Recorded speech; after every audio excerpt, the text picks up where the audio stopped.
दोस्तों हमारा 25 फरवरी को कक्षा 12वीं हिंदी का बोर्ड एमपी बोर्ड एग्जाम है। लगातार दोस्तों मैं क्या तैयारी कराते जा रहा हूं, इसलिए दोस्तों मैंने आपको पहले ही आपको काव्यखंड, गद्यखंड, बितान, उक्ति माध्यम, पद्य साहित्य का इतिहास, गद्य साहित्य का इतिहास, इन सभी टॉपिक के मैंने अति महत्वपूर्ण प्रश्नोत्तर, अति महत्वपूर्ण वस्तुनिष्ठ बता दिए हैं।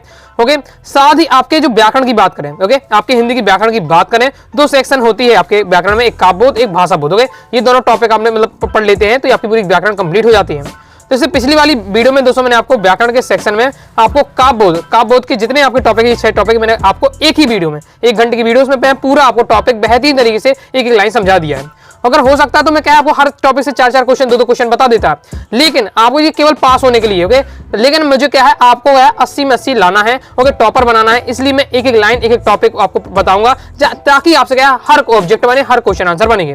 क्योंकि जब दोस्तों हम पूरा टॉपिक पढ़ लेंगे, पूरा टॉपिक समझ लेंगे, तो उससे बाहर कहां भग के जाएगा क्वेश्चन। ओके, क्योंकि हमारा ओके उसी से वस्तुनिष्ठ बनेंगे, उसी से क्वेश्चन आंसर, मतलब हमसे सब बनने लगेगा अगर आप क्या पूरा टॉपिक पढ़ लेते हैं।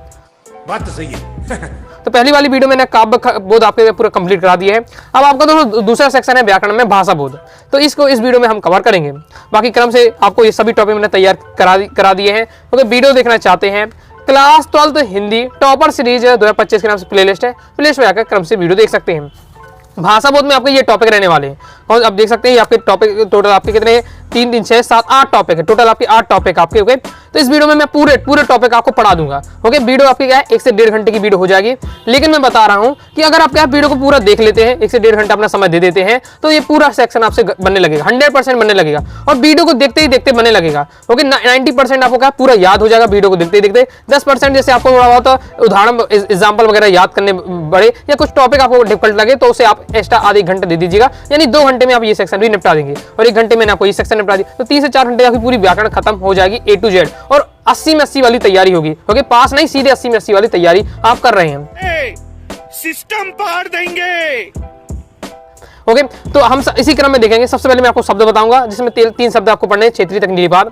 इस शब्द शक्ति की बात करें तो इस आपके भाषा बोध में आता है, लेकिन मैं आपको बोध में कवर कर दिया है, तो ये अगर पढ़ना चाहते हैं तो काव्य बोध मैंने इसको कवर किया है। ओके, तो इसके बाद मैं शब्द युग्म बताऊंगा, फिर वाक्य परिचय प्रकार, वाक्य शुद्धिकरण देखेंगे, मुहावरे, लोकोक्ति देखेंगे, राजभाषा, राष्ट्रभाषा देखेंगे, और इसके बाद यहाँ इस वाले टॉपिक की बात करें तो भाव पल्लवन थोड़ा आपको समझा दूंगा, और आपका संवाद लेखन बता दूंगा। अब ये आपका सार संक्षेपण कमी, सार संक्षेपण यानी छोटा रूप करना। ओके, तो इसे आप कॉमन सेंस नॉर्मल कर सकते हैं। ये 6 लाइन का आपका दे दिया गया है। 6 लाइन का मान लीजिए कोई आपका क्या है गद्यांश दिया है, तो उसे आपको 3 लाइन में 2 लाइन में आपको बता देना है। ओके, विज्ञापन लेखन आता ही नहीं, बिल्कुल कम आता है। ओके, अनुच्छेद लेखन की बात करें तो अनुच्छेद लेखन आपका जैसे आप निबंध लेखन के लिए आप तैयार करेंगे, पर्यावरण का करेंगे, जैसे पर्यावरण प्रदूषण का याद करेंगे, जल ही जीवन का याद करेंगे। ओके, खेलों का जीवन महत्व, इस टाइप का अगर आप तैयार करते हैं तो वही आपका क्या अनुच्छेद लेखन भी एक बार से होते हैं। लेकिन जब निबंध लिखते हैं दोस्तों हम, तो आपको क्या पॉइंट वाइज पॉइंट लिखना पड़ता है, प्रस्तावना, उपसंहार। मैं आपको नेक्स्ट वीडियो में बताऊंगा कैसे कर निबंध लिखना है। ओके, तो आपको सिर्फ पॉइंट वाइज पॉइंट निबंध लिखना है। अनुच्छेद लेखन में क्या करना पड़ता है कि बस कोई भी जो भी टॉपिक आपको दिया जाए, मतलब पर्यावरण प्रदूषण ही पर है, तो थ्योरी पर आपको 1 पेज आपको लिखना है, थ्योरी में 1 पेज लिख देते तो अनुच्छेद लेखन, और पॉइंट वाइज पॉइंट अगर आप लिख रहे हैं उसी चीज को, ओके, और 2 पेज में लिख रहे हैं, 2.5 पेज में, तो आपका वो निबंध लेखन कहलाता है। क्लियर है? तो ये टॉपिक तो अनुच्छेद लेखन निबंध पढ़ रहे हैं तो अनुच्छेद लेखन आपसे बनने लगेगा। ओके, तो यहाँ आपको भाव पल्लवन में और संवाद लेखन है वो मैं आपको समझा दूंगा। ओके, चलिए वीडियो को स्टार्ट करते हैं, और क्रम से एक टॉपिक हम क्या है बेहतरीन तरीके से पढ़ते जाते हैं। तो एकदम मूवी की तरह आपको क्या है देखते जाना और सुनते जाइएगा आराम से दोस्तों। आपका हर टॉपिक आपसे बनने लगेगा। ओके, फिर कोई भी दिक्कत नहीं होगी। अगर दोस्तों आप क्या है ये काव्यबोध वाली जो वीडियो बता दी और इसमें भाषाबोध हम पढ़ लेंगे, यानी ये पूरे दोनों आप टॉपिक की वीडियो देखकर अच्छे से तैयार कर लेते हैं, तो ओके, तो ऐसा कोई भी क्वेश्चन नहीं होगा व्याकरण का जो आपसे पेपर में बने ना। ओके, हर क्वेश्चन आपसे बनेगा, चाहे वस्तुनिष्ठ हो चाहे आपका प्रश्नोत्तर हो। तो चलिए हम क्रम से देख लेते हैं। सबसे पहले देख लेते हैं क्षेत्रीय शब्द। तो नामी में लिखा हुआ क्षेत्रीय, मतलब क्षेत्र में जो शब्द बोले जाते हैं वो क्षेत्रीय शब्द कहलाते हैं। तो जो शब्द किसी क्षेत्र विशेष की आम बोलचाल में प्रयोग किए जाते हैं वे हमारे क्या है क्षेत्रीय शब्द कहलाते हैं। ऐसे शब्द उस क्षेत्र में ही बोले जाते हैं और वही के लोगों को इनकी जानकारी होती है। जैसे उदाहरण के लिए झोला हो गया, थैला हो गया, परात हो गया, झाड़ू हो गया, लोटा, लुटिया, ये सब आपके क्या हो जाते हैं क्षेत्रीय शब्द कहलाते हैं। ओके, मतलब जो क्या है क्षेत्र किसी विशेष क्षेत्र में बोले जाते हैं, ओके, आम बोलचाल में शब्द में प्रयोग किए जाते हैं, वो आपके क्या है क्षेत्रीय शब्द कहलाते हैं। इसके बाद दोस्तों हम देख लेते हैं निपात शब्द क्या कहलाते हैं। तो निपात शब्द का एक हमारा क्या अव्यय है। अव्यय का मतलब क्या होता है, अव्यय शब्द वे शब्द कहलाते हैं जो आपका क्या है चाहे वो स्त्रीलिंग वाला सेंटेंस हो या पुल्लिंग वाला सेंटेंस हो वही यूज होते हैं। ओके, जैसे एक भर है, ये आपका भर लिखा हुआ है, ये तक है तो ये ही है, ये सब आपके क्या है अव्यय शब्द ही है। ओके, जैसे रोहन दिन भर सोया, मोनिका दिन भर सोई। तो यहाँ जो भर से शब्द में यूज बोल रहा तो वो चाहे स्त्रीलिंग सेंटेंस वाला हो चाहे पुल्लिंग वाला सेंटेंस, उसमें बदल नहीं रहा, वो एक ही रहता है, तो वो आपके अव्यय शब्द कहलाते होंगे। लेकिन आपको अव्यय शब्द आपके अभी सिलेबस में नहीं है, तो इतना ज्यादा डिटेल से नहीं पढ़ना है। निपात शब्द आप देख लेते हैं, तो निपात शब्द में जो शब्द होते हैं वो एक अव्यय ही होते हैं। तो आपको परिभाषा लिखनी है। निपात शब्द एक अव्यय है जो किसी भी बात में अतिरिक्त बल देने के लिए किसी भी वाक्य में क्या है प्रयोग किए जाते हैं। निपात शब्द का प्रयोग करने से वाक्य या जो है बात का मतलब नहीं बदलता। ये शब्द किसी भी बात में मात्र बल देने डालने का काम करते हैं, यानी किसी भी वाक्य में हमें क्या है बल देना है तो हम क्या है उन शब्दों का प्रयोग करते हैं। ओके, जैसे भी, तो, भर, तक, ही आदि ये सब हमारे क्या है निपात शब्द हैं। जैसे आपको स्कूल जाना होगा, तो आपको स्कूल जाना ही होगा। जैसे दूसरे वाला सेंटेंस बोला उसमें तो अलग ही आपको जोर दिख रहा हो, आपको स्कूल जाना ही होगा, तो इसमें ही शब्द मैंने यूज किया, वो आपका निपात शब्द है। पेपर में अक्सर पूछे जाता है, रेगिस्तान में आता है, ये इसी बात से सेंटेंस से लिख दिया जाता है कि आपको स्कूल जाना ही होगा। इस सेंटेंस में, इस वाक्य में निपात शब्द तो ही जो है वो आपका निपात शब्द, तो ये आपको याद रखना, ये आपके निपात शब्द होते हैं। ओके, तो किसी भी हम जब वाक्य में ऐसे शब्द जिनका हम प्रयोग करके उस वाक्य में हम क्या जोड़ देते हैं वो हमारे निपात शब्द कहलाते हैं। अब तकनीकी शब्द देख लेते हैं। तकनीकी शब्द क्या होते हैं? किसी भी विषय से जुड़े ऐसे शब्द जिनका प्रयोग मुख्य रूप से उसी विषय की चर्चा के लिए किया जाता है, तकनीकी शब्द कहलाते हैं। मतलब जो तकनीकी शब्द वे शब्द होते हैं जो किसी स्पेशल टॉपिक के लिए बने होते हैं, और जब उस टॉपिक को हम पढ़ते हैं तभी उनका यूज करते हैं, अन्यथा उनका क्या उपयोग नहीं होता है। इन्हें हम क्या है परिभाषिक शब्द भी कहते हैं। तकनीकी शब्द अंग्रेजी के टेक्निकल का पर्याय है। उदाहरण के लिए जैसे हम देख लेते हैं कि भौतिक विज्ञान यानी फिजिक्स में जो हमें वेग, गुरुत्वाकर्षण, त्वरण ये शब्द यूज करते हैं जब भी, लेकिन जब इन शब्द का प्रयोग कब होता है? गुरुत्वाकर्षण, वेग, त्वरण, जब हम क्या फिजिक्स सब्जेक्ट पढ़ते हैं। बाकी हम इसका नॉर्मल डेली जीवन में क्या इसका उपयोग नहीं करते हैं। जैसे आपका यज्ञ, जप, तप, ये सब शब्द का प्रयोग कब करते हैं? जब पूजा वगैरह में इनका काम करते हैं। आई होप आप समझ गए होंगे। ऐसे शब्द होते हैं आपके तकनीकी शब्द जो क्या है किसी एक स्पेशल पर्टिकुलर टॉपिक के लिए क्या है उनका यूज करते हैं। चलिए हम समझ लेते हैं शब्द युग्म क्या है। इतना डिटेल से नहीं लिखना है, लेकिन मैंने आपको समझाने के लिए लिखा है, तो देख लेते हैं शब्द युग्म क्या है। शब्द युग्म का शाब्दिक अर्थ होता है शब्द का जोड़ा, मतलब शब्द युग्म या कपल। ओके, कपल को हम हिंदी में युग्म बोलते हैं। तो क्या है आपका होता है जोड़ा, तो शब्द युग्म यानी शब्दों का जोड़ा। समानता बातचीत करते समय या लिखते समय हम कई बार अपनी बातों को प्रभावशाली बनाने के लिए वाक्य में एक ही शब्द को हम क्या है लगातार 2 बार बोल देते हैं, या 2 समानार्थी शब्दों को या 2 विलोम शब्दों को साथ साथ बोलते हैं। यानी जब भी हम क्या है अपनी बात को प्रभावी बनाना चाहते हैं तो हम कई बार क्या करते हैं, कोई भी शब्द को 2 बार बोलते हैं, या समानार्थी शब्द को 2 बार या विलोम शब्दों को एक साथ 2 बार बोल देते हैं, मतलब जोड़े में बोल देते हैं। ओके, प्रयोग कर देते हैं। इस प्रकार से ऐसे शब्दों को हम शब्द युग्म कहते हैं। हिंदी भाषा में इस प्रकार के कई शब्दों का प्रयोग जोड़े में किया जाता है। ऐसे करते समय उनके बीच हम क्या योजक चिन्ह लगाते हैं। ये थोड़ा सा छोटा सा डैश लगा रहता है, ये आपका योजक चिन्ह कहलाता है। और एग्जांपल हम जैसे देख लेते हैं कि वह बार बार मुझे देख रहा है, तो इसमें देखिए बार बार जो शब्द है ये आपका क्या है शब्द युग्म कहलाएगा। तो पेपर में इस प्रकार से भी क्वेश्चन आ सकता है कि वह बार बार मुझे देख रहा है, वाक्य में शब्द युग्म है, तो बार बार आपके शब्द युग्म। रवि के पास पर्याप्त धन संपदा है, तो इसमें धन शब्द है क्या है शब्द युग्म है। ओके, अब लेकिन ये क्या है, अब फिर आगे देख लेते हैं। इस व्यापार में मुझे कुछ भी हानि लाभ नहीं है, तो हानि लाभ एक शब्द युग्म हो जाता है। मोहन ने अपनी बची कुची जमीन भी बेच दी, तो बची कुची भी क्या है यहाँ आपका एक है शब्द युग्म है। तो हमने इन शब्द युग्म को पहचान लिया है, लेकिन हम देख रहे हैं कई बार एक ही शब्द को 2 बार यूज कर दिया है, कई बार एक ही शब्द के समानार्थी शब्द यूज किए जा रहे हैं, कई बार क्या है विलोम शब्द यूज किया जा रहा है। तो इससे क्या है आपके शब्द युग्म के प्रकार आपके आते हैं। ओके, इसी से क्या है शब्द युग्म के प्रकार हम देखेंगे। तो इन वाक्यों में क्रमशः बार बार, धन शब्द, हानि लाभ, बची कुची ऐसे शब्द हैं जो क्या है साथ साथ प्रयोग हो रहे हैं और इनके वाक्य प्रभावशाली बन जा रहे हैं। अतः इस प्रकार के ऐसे शब्द को हम क्या शब्द युग्म कहते हैं। आइए आप क्या शब्द युग्म समझ गए होंगे और शब्द युग्म के आपके उदाहरण के समझ लिए हैं। अब दोस्तों हम देखेंगे शब्द युग्म के प्रकार या भेद। तो शब्द युग्म दोस्तों आपके 6 प्रकार के होते हैं। कौन कौन से होते हैं? तो पहले आप नाम सुन लीजिए। पुनरुक्ति शब्द युग्म, फिर आपका सजातीय या संवर्गीय शब्द युग्म, समानार्थी शब्द युग्म, विपरीतार्थ या विलोम शब्द युग्म, सार्थक निरर्थक शब्द युग्म, निरर्थक शब्द युग्म। एक बात मैं आपको बताऊं, अभी आपको लगा बहुत ज्यादा डिफिकल्ट लग रहा होगा, एक बार आपको उस नाम इनके तैयार कर लीजिएगा, फिर इनके सभी की परिभाषा, उनके बारे में, उनके नाम में ही उनका राज छुपा हुआ है। नाम से ही आप क्या किसी परिभाषा उदाहरण आप दे सकते हैं। देख ले पुनरुक्त, पुनरुक्त यानी बार बार, तो एक ही शब्द को 2 बार हम यूज करते हैं तो आपको पुनरुक्ति शब्द कहलाएगा। सजातीय संवर्गीय बारे में शब्द युग्म में क्या होता है संवर्गीय या सजातीय, मतलब जो 2 शब्द यूज करते हैं हम वो एक ही जातीय एक ही वर्ग के होते हैं। समानार्थी शब्द युग्म यानी 2 जो शब्द का यूज करते हैं दोनों का अर्थ एक ही होता है। विलोम शब्द युग्म यानी इनका नामी में छुपा हुआ विलोम होते हैं, मतलब 2 शब्द होते हैं वो एक दूसरे के विलोम होते हैं।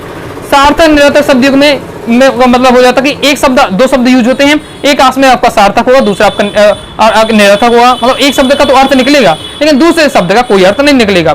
फिर लास्ट हमारा निरर्थक शब्द युग, नाम ही छुपा है निरर्थक, मतलब जो दो शब्द यूज हो रहे हैं उसमें दोनों में किसी का कोई मतलब है ही नहीं। ओके, इस प्रकार से हम चलो डिटेल से समझ लेते हैं। तो पहले हम देख ले पुनरुक्त शब्द युग। तो युग में जब एक ही शब्द का दो बार जोड़े के रूप में प्रयोग किया जाता है तो ऐसे शब्द युग पुनरुक्त शब्द युग में कहते हैं। पुनरुक्त शब्द में क्या हो जाता है, एक ही शब्द का क्या दो बार प्रयोग होता है, धीरे धीरे, बार बार, राम राम आदि। आगे देख लेते हैं। दूसरा है दोस्तों हमारा सजातीय संवर्गीय शब्द युग। जब किसी शब्द के युग में समान जाति या समान वर्ग के शब्दों का प्रयोग किया जाता है तो ऐसे शब्द युग को हम सजातीय संवर्गीय शब्द युग में कहते हैं। तो मैं बता ही चुका हूं, समझा दिया है, नाम में सब आपका राज छुपा हुआ। अभी मेरा संवर्गीय यानी क्या है, या सजातीय यानी जो दो शब्द प्रयोग होंगे वो एक ही जाति के होंगे या एक ही वर्ग में। पशु पक्षी, ओके, तड़के सवेरे, नहाना धोना, दौड़ भाग भी एक ही जाति संबंध है, पढ़ाई लिखाई भी एक ही कैटेगरी से आता है। इस प्रकार से तो एक ही कैटेगरी से जो दो शब्द होते हैं वो आपके सजातीय संवर्गीय शब्द युग में कहलाते हैं। फिर आता है हमारा दोस्तों समानार्थी शब्द युग। तो इसमें क्या होता है कि जो दो शब्द होते हैं दोनों क्या होते हैं, एक ही अर्थ होता है, दोनों शब्दों का एक ही अर्थ होता है। तो जब किसी शब्द युग में के समान अर्थ के शब्दों का प्रयोग किया जाता है तो शब्द युग में को ऐसे शब्द युग को हम क्या कहते हैं, सजातीय या समवर्गीय शब्द युग में कहते हैं। उदाहरण के लिए आदर सत्कार, तो आदर का मतलब भी वही होता है, सत्कार का मतलब भी यही है, मतलब ओके। धन संपदा, धन का मतलब भी पैसे से रुपया से संबंधित है, संपदा भी मतलब पैसे रुपया से संबंधित होता है। मान सम्मान, सुबेरे, सुबह सवेरे, ओके, मतलब एक ही, दोनों जो शब्द यूज हो रहे हैं उनका अर्थ एक ही है। सुबेरे भी मॉर्निंग, भैया सवेरे को भी मॉर्निंग कहते हैं, बोला समझे। तो बच्चे, बाल बच्चे, रूखा सूखा, सखी सहेली, जादू टोना, अच्छा भला, ये जो हो रहे हैं इनके अच्छा भला दोनों का मतलब क्या है, एक ही है। ओके, तो इस प्रकार से जो दो शब्द आते हैं दोनों शब्दों का अगर एक ही अर्थ होता है वो आपका समानार्थी शब्द युग में कहलाता है। आगे नेक्स्ट हमारा आ जाता है विपरीत अर्थ या विलोम शब्द युग।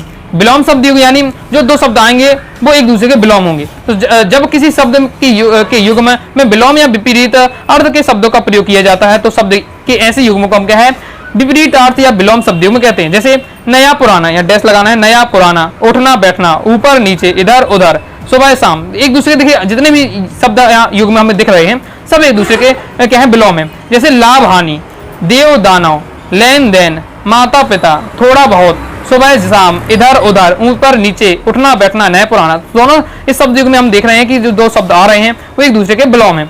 नेक्स्ट हमारा है सार्थक निरर्थक शब्द युग में। तो नाम में इसमें छुपा हुआ राज, सार्थक निरर्थक यानी दो जो शब्द आएंगे, एक शब्द युग में दो शब्द होते हैं तो जो शब्द आएंगे उसमें एक का सार्थक होता है और एक आपका निरर्थक होता है। ओके, मतलब एक का अर्थ निकलेगा लेकिन दूसरे का कोई अर्थ निकलेगा नहीं, जो दो शब्द होंगे। तो जब किसी शब्द युग में के शब्द के युग में सार्थक और निरर्थक शब्दों का छंदबद्ध युक्त शब्दों को हम क्या है, ऐसे शब्दों को हम क्या कहते हैं, सार्थक निरर्थक शब्द युग में कहते हैं। जैसे दोस्तों आपका एग्जाम्पल के हम समझ लेते हैं, आर और पार। ओके, थैला वेला, तो अब इसमें जैसे थैला वेला है, थैला का तो अर्थ होता है थैला मतलब अपना झोला हो जाता है, लेकिन बेला का कोई अर्थ नहीं है। तो सज धज, तो अब सज का तो अर्थ है लेकिन धज का कोई अर्थ नहीं होता। चादर वादर, तो चादर का अर्थ होता है अपना, ओके, लेकिन बादर का अर्थ नहीं है। चाय वाय, तो चाय का अर्थ है बाय का नहीं, तो इसलिए होते हैं। तो ऐसे शब्द युग में क्या होता है, शब्द युग में जो दो शब्द आते हैं उसमें एक का तो अर्थ होता है लेकिन दूसरे का अर्थ नहीं होता है, वो आपका कहलाता है सार्थक निरर्थक शब्द युग। ओके, आई होप आप समझ गए होंगे। आगे नेक्स्ट और लास्ट हमारा आ जाता है निरर्थक शब्द युग में। निरर्थक शब्द युग में यानी नाम में छुपा हुआ निरर्थक, यानी जो शब्द युग में दो शब्द होंगे दोनों शब्दों का कोई अर्थ नहीं निकलेगा। जब किसी शब्द युग में निरर्थक शब्दों का प्रयोग किया जाता है तो ऐसे शब्द युग को हम क्या कहते हैं, निरर्थक शब्द युग में कहा जाता है। अनाप शनाप, देखिए ये शब्दों को जो शब्द युग में इनका हम अपने वाक्यों में प्रयोग तो करते हैं, बोलचाल में इनका प्रयोग करते हैं, लेकिन जो इसमें दो शब्द होते हैं दोनों में कोई अर्थ निकलता ही नहीं है। ओके, ये कोई अर्थ एडजस्ट करता ही नहीं। अनाप शनाप, ना अनाप का मतलब है ना शनाप का भी मतलब होता है। एरा गहरा, साठ गांठ, चट्टे बट्टे, ओके, खुसर फुसर, अंट संट, तो ये जो आपके शब्द यूज हो रहे हैं इनमें दोनों जो शब्द यूज हो रहे हैं इनका क्या है, कोई भी इनका अर्थ नहीं है। तो अभी आप समझ गए होंगे निरर्थक शब्द युग में क्या होता है। तो इस प्रकार से दोस्तों हमने क्या शब्द युग के बारे में देखा है। शब्द युग के दोस्तों आपके जो 6 प्रकार होते हैं उनको समझा है। तो वाक्य परिचय एवं प्रकार। ओके, तो सबसे पहले मैं क्या है, वाक्य का परिचय जानना है। तो वाक्य को पहले हम जान लेते हैं क्या होता है। तो वाक्य क्या होता है, शब्दों का व्यवस्थित रूप जिससे मनुष्य अपने विचारों का आदान प्रदान करता है उसे वाक्य कहते हैं। मतलब ऐसे वाक्यों का क्रम, ओके, क्रम, व्यवस्थित क्रम जिससे क्या है मनुष्य अपनी अपने बातें का आदान प्रदान करते हैं, अपने विचारों का आदान प्रदान करते हैं। जिस प्रकार से हम क्या है, मैं आपको बता रहा हूँ, आप समझ रहे हैं। तो ये आपको मैं वाक्य बोल रहा हूँ, ओके, तभी आप क्या है इस चीजों को समझ पा रहे हैं। एक सामान्य वाक्य क्रमशः इसमें कर्ता होता है, कर्म होता है और क्रिया होती है। वाक्य मुख्यतः दो अंग माने जाते हैं, एक उद्देश्य होता है, एक विधेय होता है। ओके, जिसके बारे में बात की जाए उसे उद्देश्य कहते हैं। जिसके टॉपिक में, इस वाक्य में जिसकी भी बात होती है उसे क्या उद्देश्य कहते हैं, और जो बात की जाए उसे क्या विधेय कहते हैं। ओके, उदाहरण के साथ थोड़ा हम समझ लेते हैं। ये थोड़ा मैं आपको टॉपिक, ये पेपर में नहीं आता। ओके, इसके आगे जो प्रकार आते हैं उससे संबंधित क्वेश्चन आपके बनते हैं। ये तो लेकिन आपकी वस्तुनिष्ठ से बन जाते हैं इनसे क्वेश्चन। ओके, तो हम इसलिए मैं आपको थोड़ा समझाने का प्रयास कर रहा हूँ। ओके, तो उदाहरण क्या देख लेते हैं कि सत्य की जीत होती है। तो यह एक वाक्य है क्योंकि इसका पूरा अर्थ निकलता है। मतलब जरूरी नहीं कि अगर हम क्या शब्दों को व्यवस्थित रूप से जमा दें तो आपका वाक्य कहलाएगा ही। वाक्य कहलाएगा तभी कहलाएगा जब हम क्या शब्दों को व्यवस्थित रूप से क्रम से जमाएं और उसका कुछ अर्थ भी निकले। ओके, शब्दों को व्यवस्थित रूप से जमाने से एक वाक्य बन जाएगा। वाक्य वो तभी कहलाएगा जब उसका अर्थ निकले। यदि हमने क्या शब्दों को क्रम से जमा दिया, ओके, उठपटांग, और उसका अर्थ नहीं निकल रहा, तो वो आपका वाक्य नहीं कहलाएगा। उसका अर्थ भी निकलना चाहिए तभी वो आपका वाक्य कहलाएगा। तो सत्य की जीत होती है, इससे कोई अर्थ निकल रहा है तो ये आपका क्या हो जाएगा, वाक्य हो जाएगा। लेकिन सत्य की जीत है, जीत की सत्य है, तो ये इस प्रकार से अगर हम बोलते हैं, ओके, तो वो आपका वाक्य नहीं होगा, वो क्या होगा, वाक्यांश कहलाएगा, क्योंकि इसका क्या पूर्ण अर्थ नहीं निकल रहा है। वाक्यांश क्या होता है, तो वाक्य धन अंश, मतलब वाक्य का जो हिस्सा होता है, टुकड़ा होता है। कोई भी वाक्य होता है कई शब्दों से मिलकर बनता है। मान लीजिए कोई वाक्य 10 शब्दों से मिलकर बना है, उससे मैंने बीच के 3 शब्द उठा लिए, ओके, तो वो आपको क्या है, वाक्यांश कहलाएगा वो। ओके, तो शब्दों का ऐसा समूह जिसका अर्थ तो निकलता है, जिसका अर्थ तो निकलता है परंतु पूरा अर्थ नहीं निकलता है, वाक्यांश कहलाता है। मतलब अर्थ निकलेगा, बहुत थोड़ा सा निकलेगा, पूरा अर्थ नहीं निकल पा रहा है कंप्लीट रूप से, वो आपका वाक्यांश कहलाता है। जैसे वृक्ष के नीचे, अब वृक्ष के नीचे मैंने बोला तो क्या वृक्ष के नीचे क्या, वृक्ष के नीचे कोई बैठा हुआ है, वृक्ष के नीचे समोसे रखे हुए हैं, मतलब कुछ भी ऐसा कोई अर्थ सेंटेंस बोला तो अगर वृक्ष के नीचे बस बोला तो उसका कोई अर्थ नहीं निकल रहा, क्योंकि इसलिए वो आपका वाक्यांश कहलाएगा। छत के ऊपर, इस प्रकार दरवाजे पर, तो ये पूरा सेंटेंस नहीं है, आपका क्या वाक्यांश कहलाएगा, क्योंकि इसका कोई क्या पूर्ण अर्थ नहीं निकल रहा। अब हम मेन पढ़ेंगे, ये आपने समझ लिया वाक्य का परिचय। अब वाक्य के भेद पकड़ते हैं। तो वाक्य के आपके क्या दो प्रकार के भेद होते हैं, दो भेद में बांटा गया है।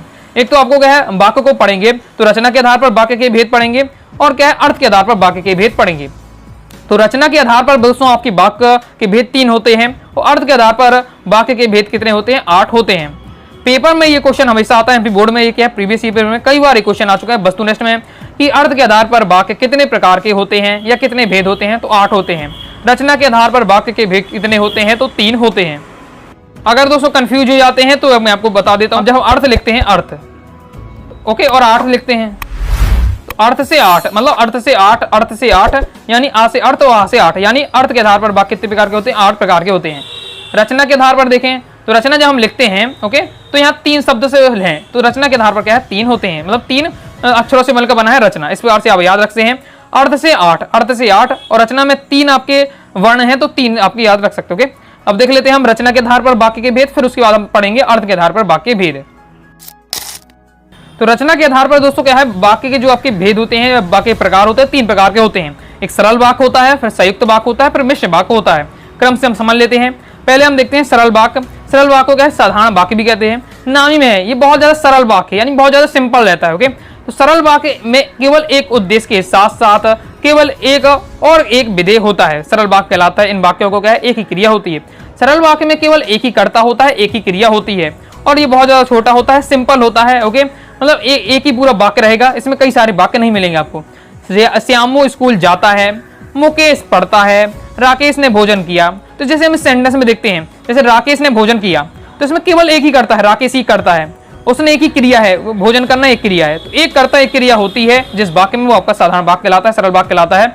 और यह सभी स्टूडेंट, लगभग सभी स्टूडेंट क्या है, साधारण वाक्य को तुरंत पहचान जाते हैं, कुछ इनमें ज्यादा डिफिकल्ट नहीं है। मेन इसके बाद आते हैं संयुक्त वाक्य और मिश्र वाक्य। इनमें सबसे ज्यादा कंफ्यूजन उत्पन्न होती है, तो उसको मैं इसमें वीडियो में दूर करने का प्रयास करूंगा। ओके, तो ध्यान से सुनिएगा। तो संयुक्त वाक्य देख लेते हैं हम। तो संयुक्त वाक्य में क्या होता है, देखिए नाम ही है संयुक्त वाक्य मिश्र वाक्य, यानी इसमें क्या होता है, संयुक्त वाक्य यानी इसमें आपके क्या है, जो भी आपका जो वाक्य होगा उसमें दो या दो से अधिक वाक्य से मिलकर बनेगा। मिश्र वाक्य भी आपके 2 या 2 से अधिक वाक्यों से मिलकर बनेगा। लेकिन हम कैसे पहचाने कौन सा वाक्य संयुक्त वाक्य है, कौन सा वाक्य मिश्र वाक्य है? ये पेपर में ऑब्जेक्ट में भी आता है कि आपको लिख दिया जाए, जैसे मोहन आया और सो गया, ये दिया गया वाक्य कौन सा वाक्य है, मिश्र वाक्य, संयुक्त वाक्य, सरल वाक्य। तो हम तुरंत पहचान जाए कि भैया इसमें क्या है, ये 2 सेंटेंस है, मोहन आया और सो गया, 2 सेंटेंस मतलब 2 वाक्य हैं, तो ये आपका सरल वाक्य तो नहीं है। लेकिन कंफ्यूजन कहाँ आ जाती है विद्यार्थियों को कि ये संयुक्त वाक्य है कि मिश्र वाक्य। तो इसे हम समझते हैं। संयुक्त वाक्य में क्या है, 2 या 2 से ज्यादा सरल वाक्यों को योजक शब्दों के द्वारा जोड़ने पर क्या है वाक्य बनता है, वो आपका संयुक्त वाक्य कहलाता है। मतलब हम क्या करते हैं, संयुक्त वाक्य में दो सरल वाक्य उठाते हैं, दो वाक्यों को उठाकर जोड़ देते हैं, किसके द्वारा, योजक शब्दों के द्वारा जोड़ देते हैं। ओके, इंग्लिश में कहें कंजक्शन के द्वारा जोड़ देते हैं, तो आपका संयुक्त वाक्य बन जाता है। ओके, उस संयुक्त वाक्य को अगर हम क्या है विभाजित करते हैं, तोड़ते हैं, तो पुनः क्या है एक सरल वाक्य मिल जाते हैं। ओके, उदाहरण के लिए हम देख लेते हैं, मोहन आया और सो गया। तो यहाँ मोहन आया एक वाक्य हो जाता है, सो गया दूसरा वाक्य हो जाता है। इन दोनों को क्या है और के माध्यम से जोड़ के क्या है संयुक्त वाक्य बना गया।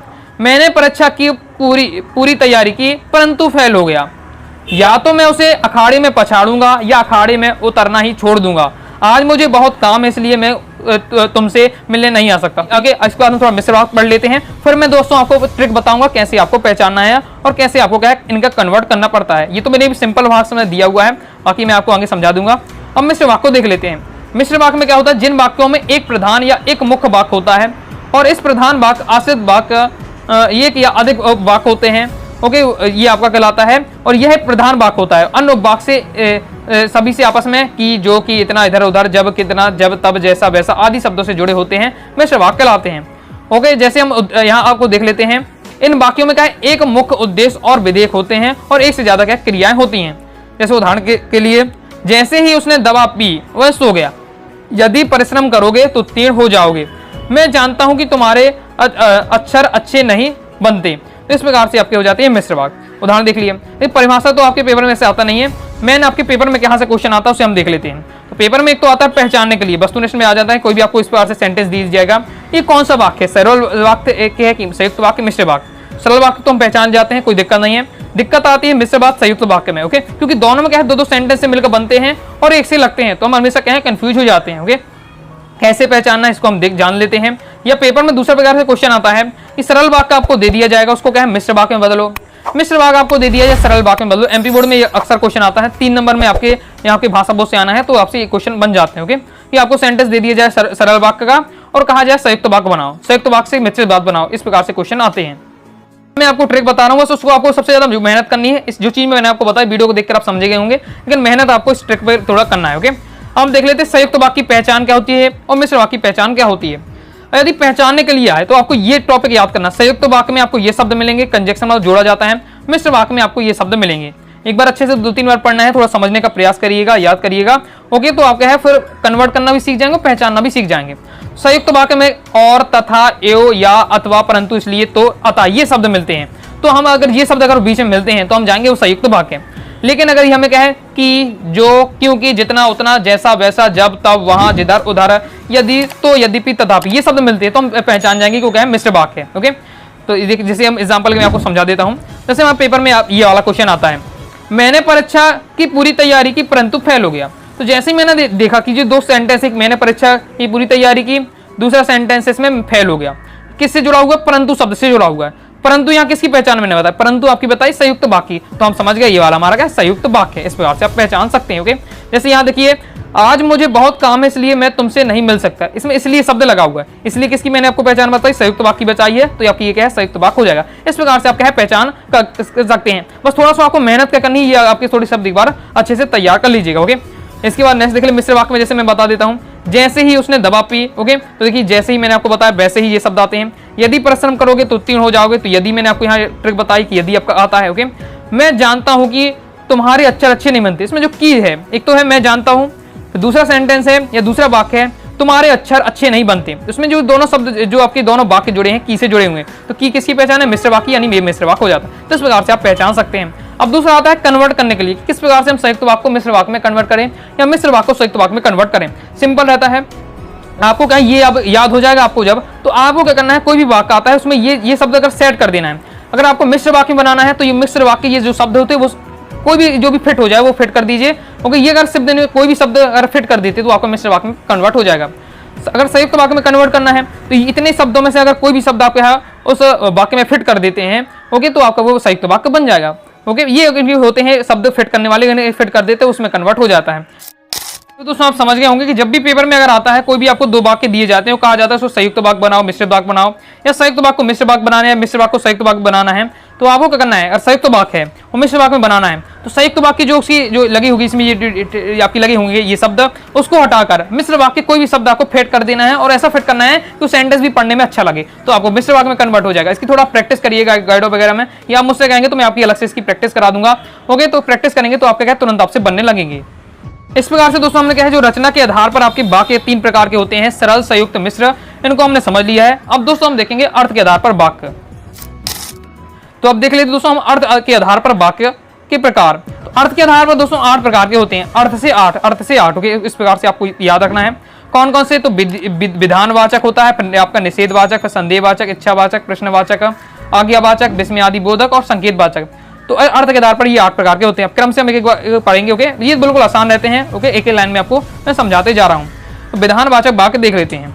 तो वह वाक्य जिससे हमें किसी प्रकार की जानकारी प्राप्त होती है उसे विधानवाचक वाक्य कहते हैं। मतलब ऐसा कोई भी सरल वाक्य होता है, विधानवाचक यानी सरल वाक्य हो और उससे हमें क्या है, कोई भी जानकारी प्राप्त हो, तो हमारा क्या है, वो विधानवाचक वाक्य कहलाएगा। भारत एक देश है, ठीक है, आपका एक सरल वाक्य है, जिससे हमें जानकारी हो रही कि भारत जो है वो क्या है, एक कंट्री, एक देश है। राम के पिता का नाम दशरथ है, दशरथ अयोध्या के राजा थे। तो इन सभी वाक्यों में क्या साधारण वाक्य है, ओके, सरल वाक्य है, और साथ ही हमें इससे क्या है, जानकारी प्राप्त हो रही, तो हम कह सकते हैं ये विधानवाचक वाक्य हो जाते हैं, ओके। आगे नेक्स्ट हम देख लेते हैं। नेक्स्ट अब हम दोस्तों पढ़ेंगे प्रश्नवाचक वाक्य। तो नाम में भी पता हुआ है, मतलब आपको क्या है, इंट्रोगेटिव वाले सेंटेंस रहते हैं। प्रश्नवाचक यानी क्वेश्चन पूछा जाता है। तो वह वाक्य जिसके द्वारा किसी प्रकार का प्रश्न किया जाए प्रश्नवाचक वाक्य कहलाता है। अकबर किसका पुत्र था? राम के पिता कौन थे? राजा जनक कहाँ के राजा थे? राम के भाई का क्या नाम था? तो इन सभी सेंटेंस में क्या है, प्रश्न किया जा रहा है, तो प्रश्नवाचक वाक्य हो जाता है। इसके बाद आ जाता है निषेधवाचक वाक्य। निषेधवाचक वाक्य यानी उसमें क्या है, नहीं वाला सेंस में आता है, ओके। किसी कार्य के न होने का भाव प्रकट होता है, वो आपका निषेधवाचक वाक्य कहलाता है। तो जिन वाक्यों से किसी कार्य के न होने का भाव प्रकट होता है वो आपका निषेधवाचक वाक्य कहलाता है। जैसे मैंने दूध नहीं पिया, मैंने खाना नहीं खाया, सीता स्कूल नहीं गई, उसने आज पढ़ाई नहीं की, ओके। सभी में नहीं सब लगता है, ओके। मुझे ज्यादा डिटेल से समझाने की आवश्यकता नहीं है, आप समझ रहे होंगे।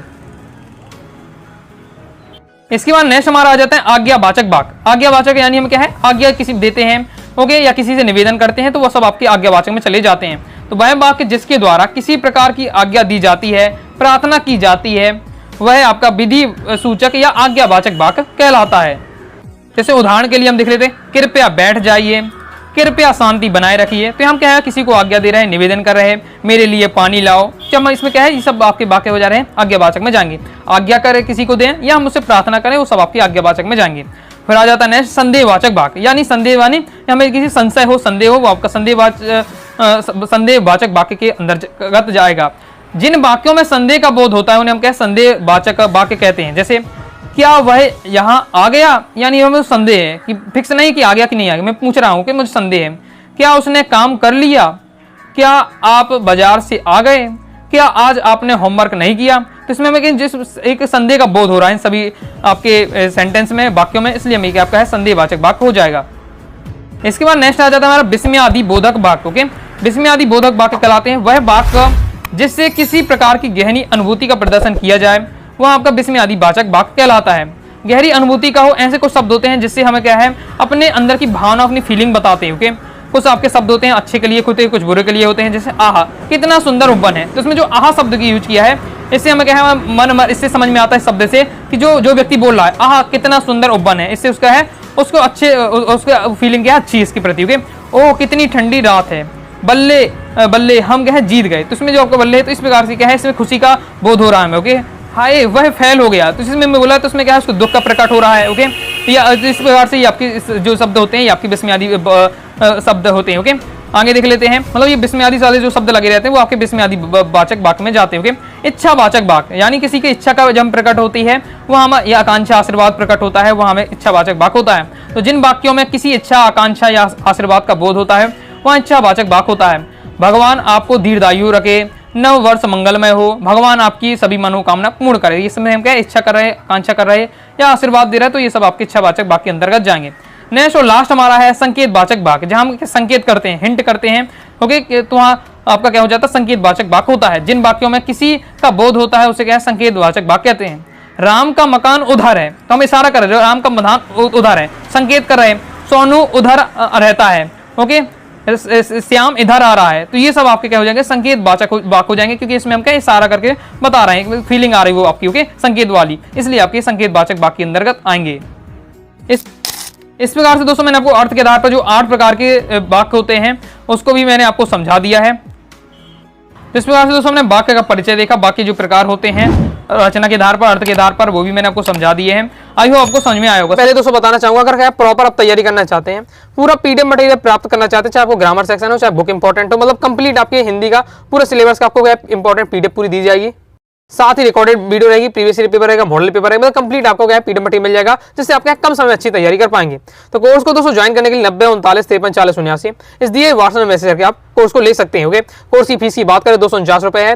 ओके, हर विद्यार्थी पास ये कोर्स पहुंच सके, क्योंकि इसमें क्या है सालों की मेहनत है, बहुत ज्यादा इजी लैंग्वेज हर टॉपिक को दिया हुआ। ओके, तो आप अगर पढ़ लेते हैं तो आपके 80 में 80 स्कोर कर जाएंगे। तो 100 रुपए में इसमें पूरा ऑफ कर दिया गया है, केवल 149 रुपए में पूरा आपको हिंदी का कोर्स दिया जा रहा है। वाक्य शुद्धिकरण किस प्रकार से आपके पेपर में आता है वह हम देखेंगे, और उनका किस प्रकार से आपको शुद्ध करना पड़ेगा वो भी हम इस वीडियो में देखने वाले हैं।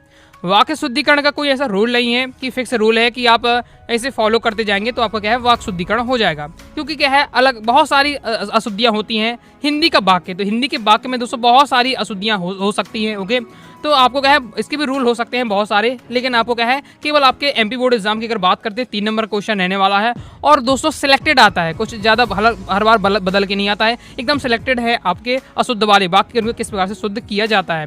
तो अगर आप प्रैक्टिस कर लेते हैं, ओके 40 से 50 अगर आप क्या है प्रैक्टिस कर लेते हैं अशुद्ध वाक्य को शुद्ध करना, तो फिर आपसे अपने आप बनने लगेगा और आपका माइंड चलने लगेगा। चलिए स्टार्ट कर लेते हैं।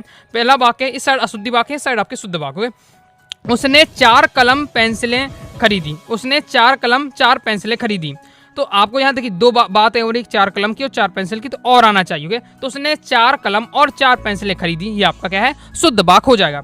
अशुद्ध वाक्य है हमारा उसने मेरे को कुछ नहीं कहा। उसने मेरे को कुछ नहीं कहा, तो उसने मुझे कुछ नहीं कहा, उसने मेरे को कुछ नहीं कहा, तो ये बोलने में अच्छा नहीं लगता। ओके, उसने मुझे कुछ नहीं कहा, ये आपका होगा।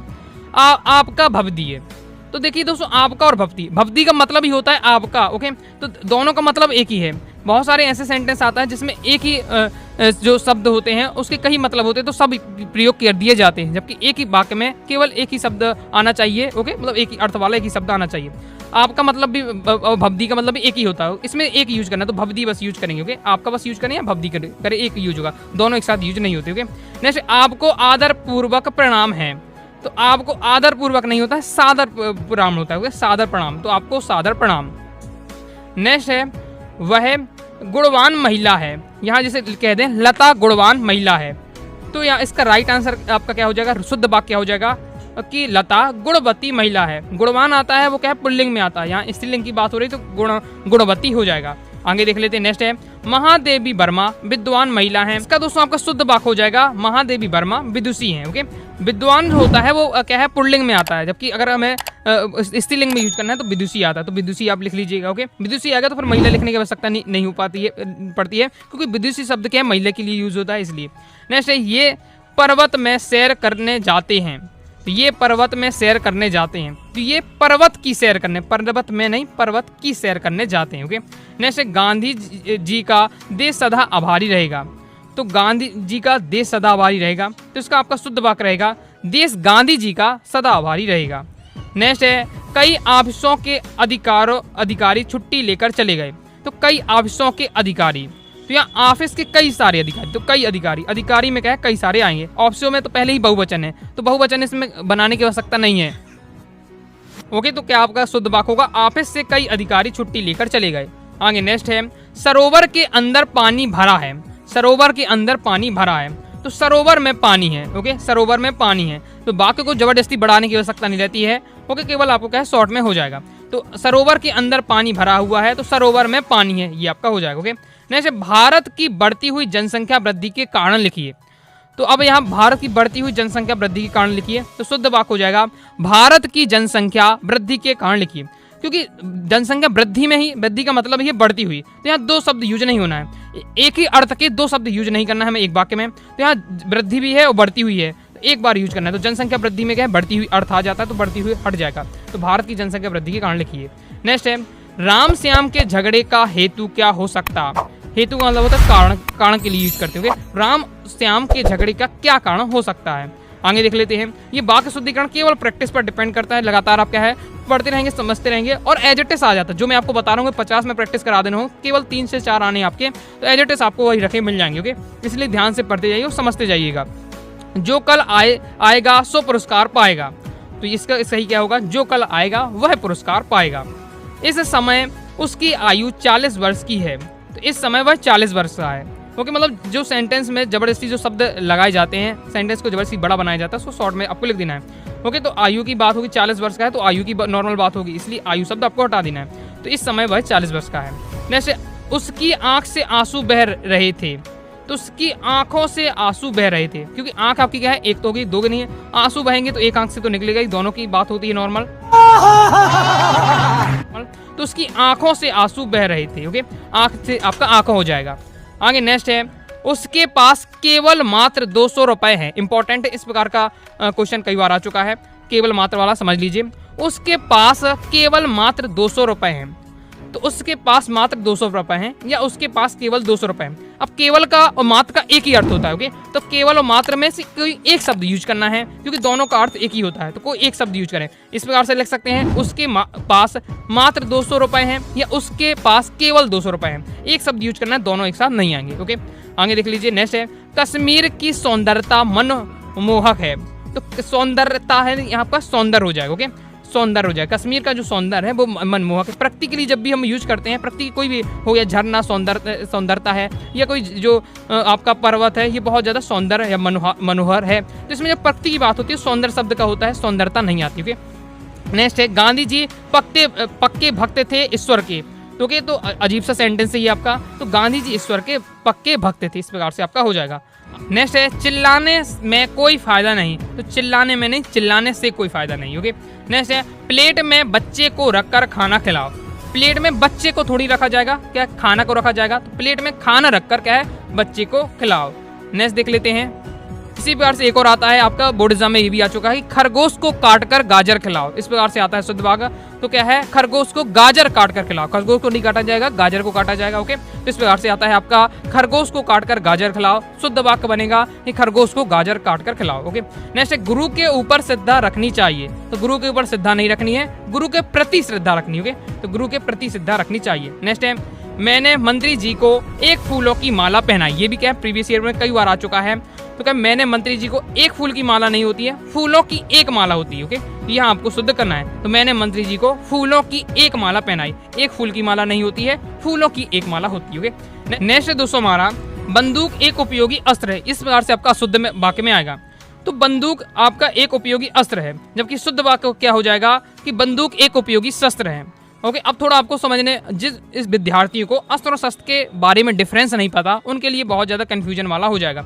चलिए मैं आपको समझा देता हूँ, ध्यान से एक बार सुन लीजिए। ओके, अस्त्र और शस्त्र क्या अलग अलग चीज़ होती हैं। अस्त्र क्या होते हैं, पहले हम उनकी बात करते हैं। तो अस्त्र वे होते हैं जिन्हें हम क्या है, जिन्हें हम फेंक कर मारते हैं। जैसे हमने गोला लिया, ओके, गोला लिया और किसी को फेंक कर मारा, तो मेरे लिए जो गोला है वो क्या कहलाएगा, अस्त्र कहलाएगा।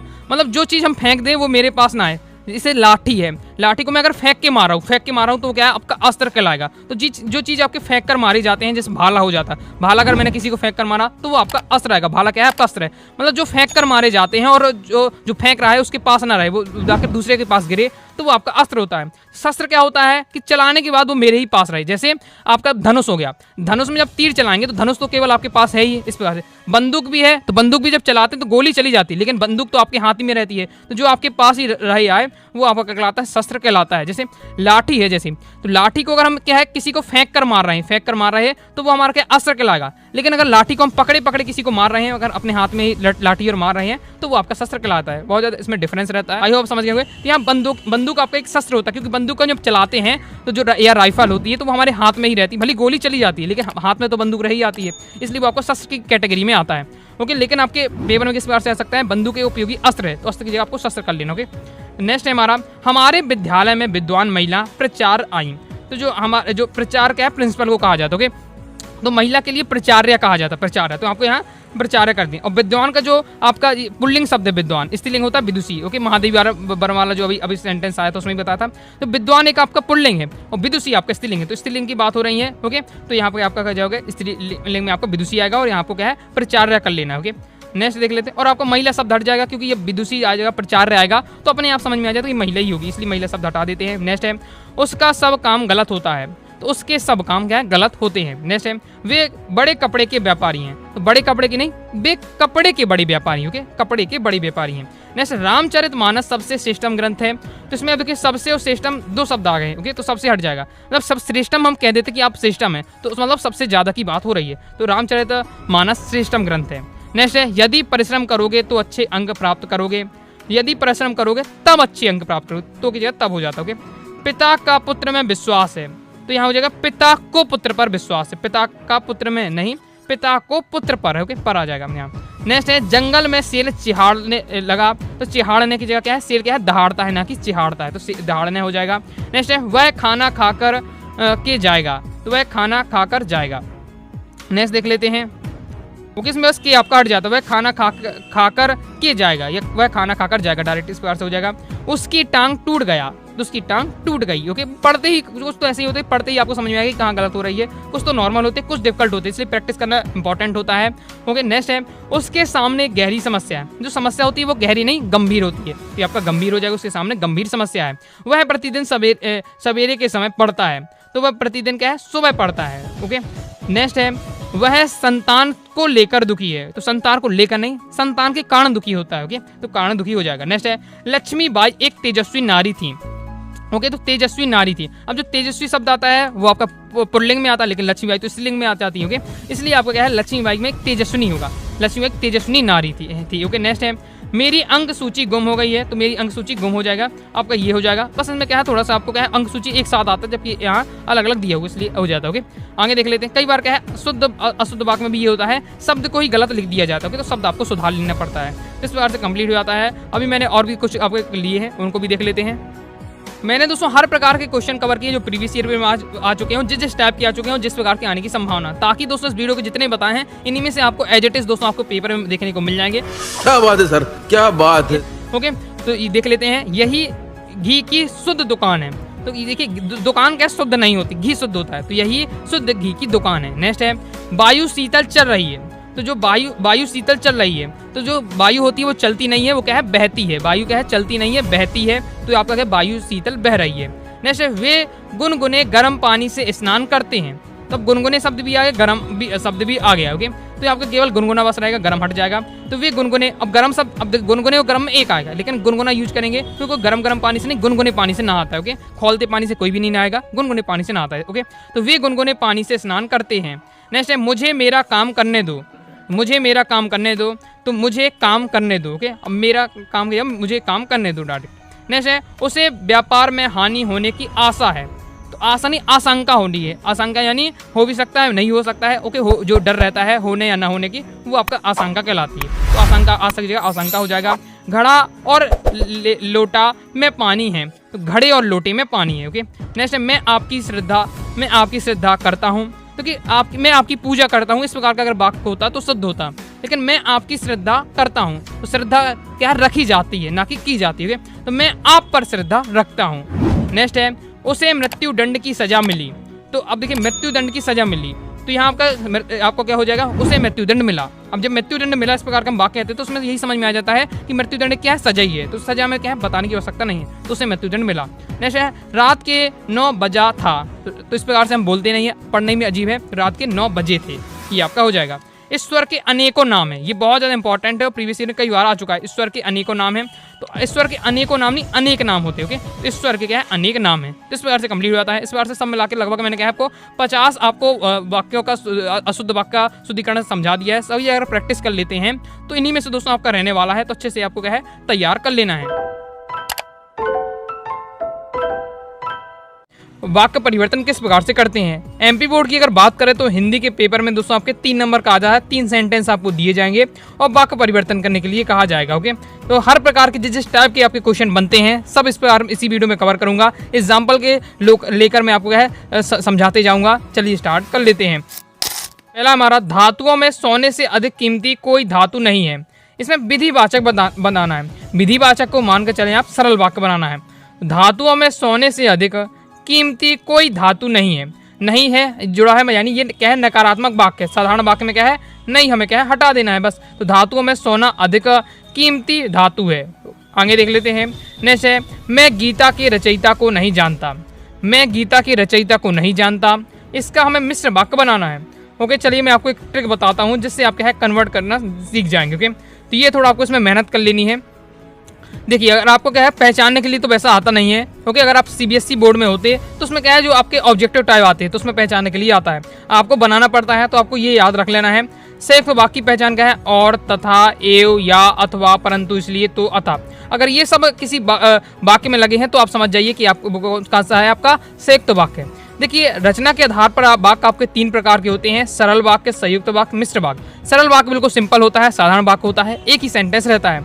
लेकिन जो संयुक्त वाक्य और मिश्र वाक्य होते हैं इसमें 2 वाक्य मिलकर एक वाक्य बनाते हैं, तो पहचानना मुश्किल हो जाता है कौन संयुक्त वाक्य है कौन मिश्र वाक्य है, और साथ ही कन्वर्ट करना भी मुश्किल हो जाता है। तो इसके लिए दोस्तों आपको ये शब्द थोड़ा याद कर लेना है। संयुक्त वाक्य के लिए ये शब्द, मिश्र वाक्य के लिए की, जो, क्योंकि, जितना, उतना, जैसा, वैसा, तब, जहाँ, वहाँ, जिधर, उधर, ये सब आपके मिश्र वाक्य है। ओके, तो यदि दोस्तों आपके पेपर में आता है संयुक्त वाक्य से क्या है मिश्र वाक्य में कन्वर्ट करो, तो केवल और केवल आपको है मिश्र वाक्य की अगर आप ये क्या कहलाती है पहचान लगा देते हैं, उसमें सेट कर देते हैं, जो भी सेट हो जाए तो वो आपका क्या है मिश्र वाक्य में कन्वर्ट हो जाएगा।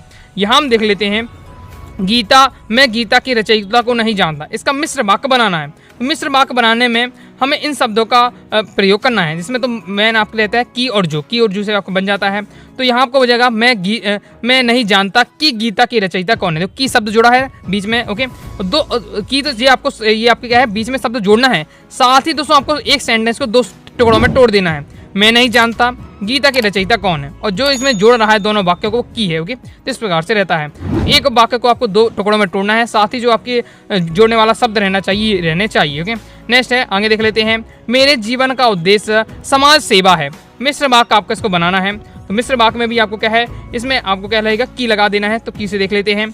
मेरे जीवन का उद्देश्य है कि मैं समाज सेवा करूं। तो एक वाक्य को हमने क्या है 2 टुकड़ों में तोड़ दिया और बीच में की शब्द भी यूज किया है। मेरे जीवन का उद्देश्य है, एक वाक्य हो जाता है मैं समाज सेवा करूं, तो ये दूसरा हो जाता है। ओके, तो मिश्र वाक्य संयुक्त वाक्य करने के लिए कहा जाए तो इसमें तो ये तो रहता है कि आपको क्या है 2 वाक्य बनाने पड़ेंगे, 2 वाक्य रहता है।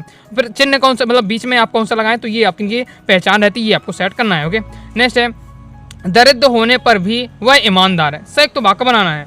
ओके, तो संयुक्त वाक्य बनाना है तो यहाँ देख लेते हैं। तो वह दरिद्र है परंतु ईमानदार है। तो यहाँ परंतु शब्द यहाँ लिया गया है संयुक्त बनाने के लिए। ओके, जो यहाँ सेट हो जाए पहले तो आपको इन शब्दों को तैयार कर लेना है, फिर जो आपको सेट सही से लगे वो आपको सेट करना है। फिर नेक्स्ट है, यद्यपि वे सज्जन हैं किंतु क्रोधी हैं। सरल साधारण वाक्य इसका आपको बनाना है, साधारण वाक्य सिंपल वाक्य बनाना है। यद्यपि वे सज्जन हैं किंतु क्रोधी हैं, वे सज्जन होते हुए भी क्रोधी हैं। यहाँ आपके 2 वाक्य हैं, यद्यपि वे सज्जन हैं किंतु क्रोधी हैं। इसको हमें क्या है ऐसा कुछ सेट करना है कि अब साधारण वाक्य में क्या है एक ही लाइन में पूरी बात हो जानी चाहिए। तो वे सज्जन होते हुए भी क्या है क्रोधी है। आगे नेक्स्ट है, मेरा पुत्र बुद्धिमान। निषेधात्मक आपको ये बनाना है। तो निषेध मतलब आपको नहीं जोड़ देना है। ओके, मेरा पुत्र बुद्धिमान है तो इसका आपका हो जाएगा या निषेधात्मक या नकारात्मक। ओके, तो मेरा पुत्र बुद्धिमान नहीं है, सिंपल है। आगे देख लेते हैं। नेक्स्ट है, हमें चाहिए कि केवल बातें ही ना बनाएं, कुछ करके भी दिखाएं। इसका साधारण वाक्य बनाना है। यहाँ आपको देखिए 2 सेंटेंस आपके हुए हैं, इसको एक ऐसा आपको लाइन बनानी है जिसमें दोनों बातें हो भी जाएं लेकिन एक ही वाक्य बने। हमें बातें ना कर कुछ करके दिखाना चाहिए, इस प्रकार से। नेक्स्ट ये आप प्रैक्टिस करेंगे तो अपने आप से क्या है बनने लगेंगे। क्योंकि आगे नेक्स्ट हमारा, सच्चरित्र व्यक्ति को सभी चाहते हैं। मिश्र वाक्य बनाना है। मिश्र वाक्य बनाना है तो यहाँ हम किसका सहायता लेंगे, जो का सहायता से बना सकते। ओके, तो जो व्यक्ति सच्चरित्र होते हैं उनको सभी चाहते हैं। जो व्यक्ति सचरित होते हैं उनको सभी चाहते हैं। तो हमने एक वाक्य को क्या है 2 टुकड़ों में तोड़ भी दिया है, जो शब्द का यूज भी किया है। ओके, नेक्स्ट है, मैंने स्टेशन से टिकट खरीदा और घर लौटा। इसका आपको साधारण वाक्य बनाना है।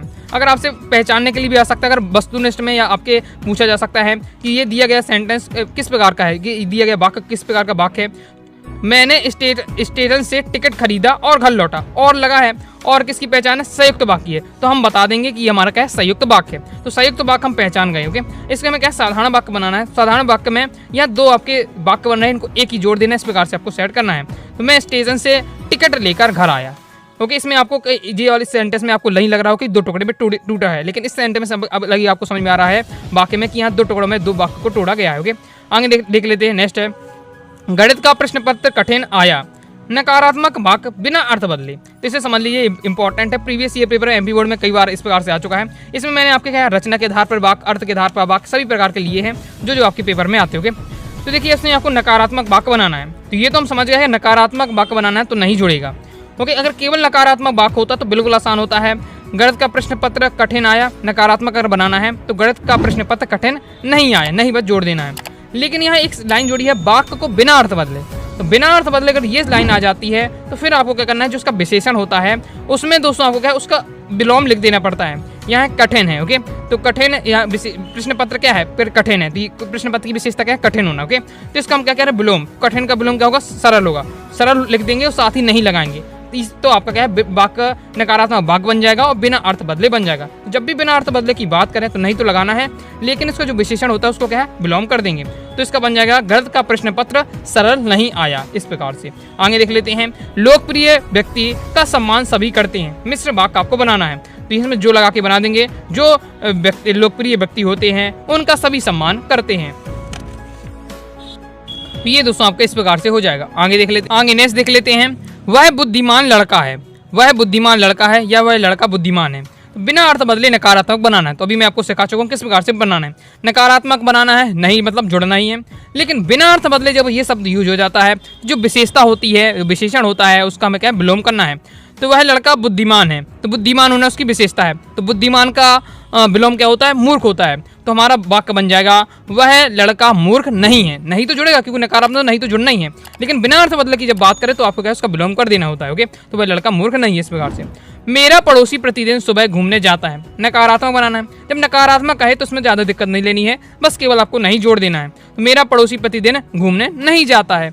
आगे नेक्स्ट हमारा, स्नान करो विद्यालय जाओ। सरल वाक्य बनाना है, यहाँ दो अलग अलग वाक्य है, एक स्नान करो फिर विद्यालय जाओ। इसका सरल वाक्य बनेगा, स्नान करके क्या है, विद्यालय जाओ। आगे नेक्स्ट हमारा, मोहन पुस्तक पढ़ रहा है।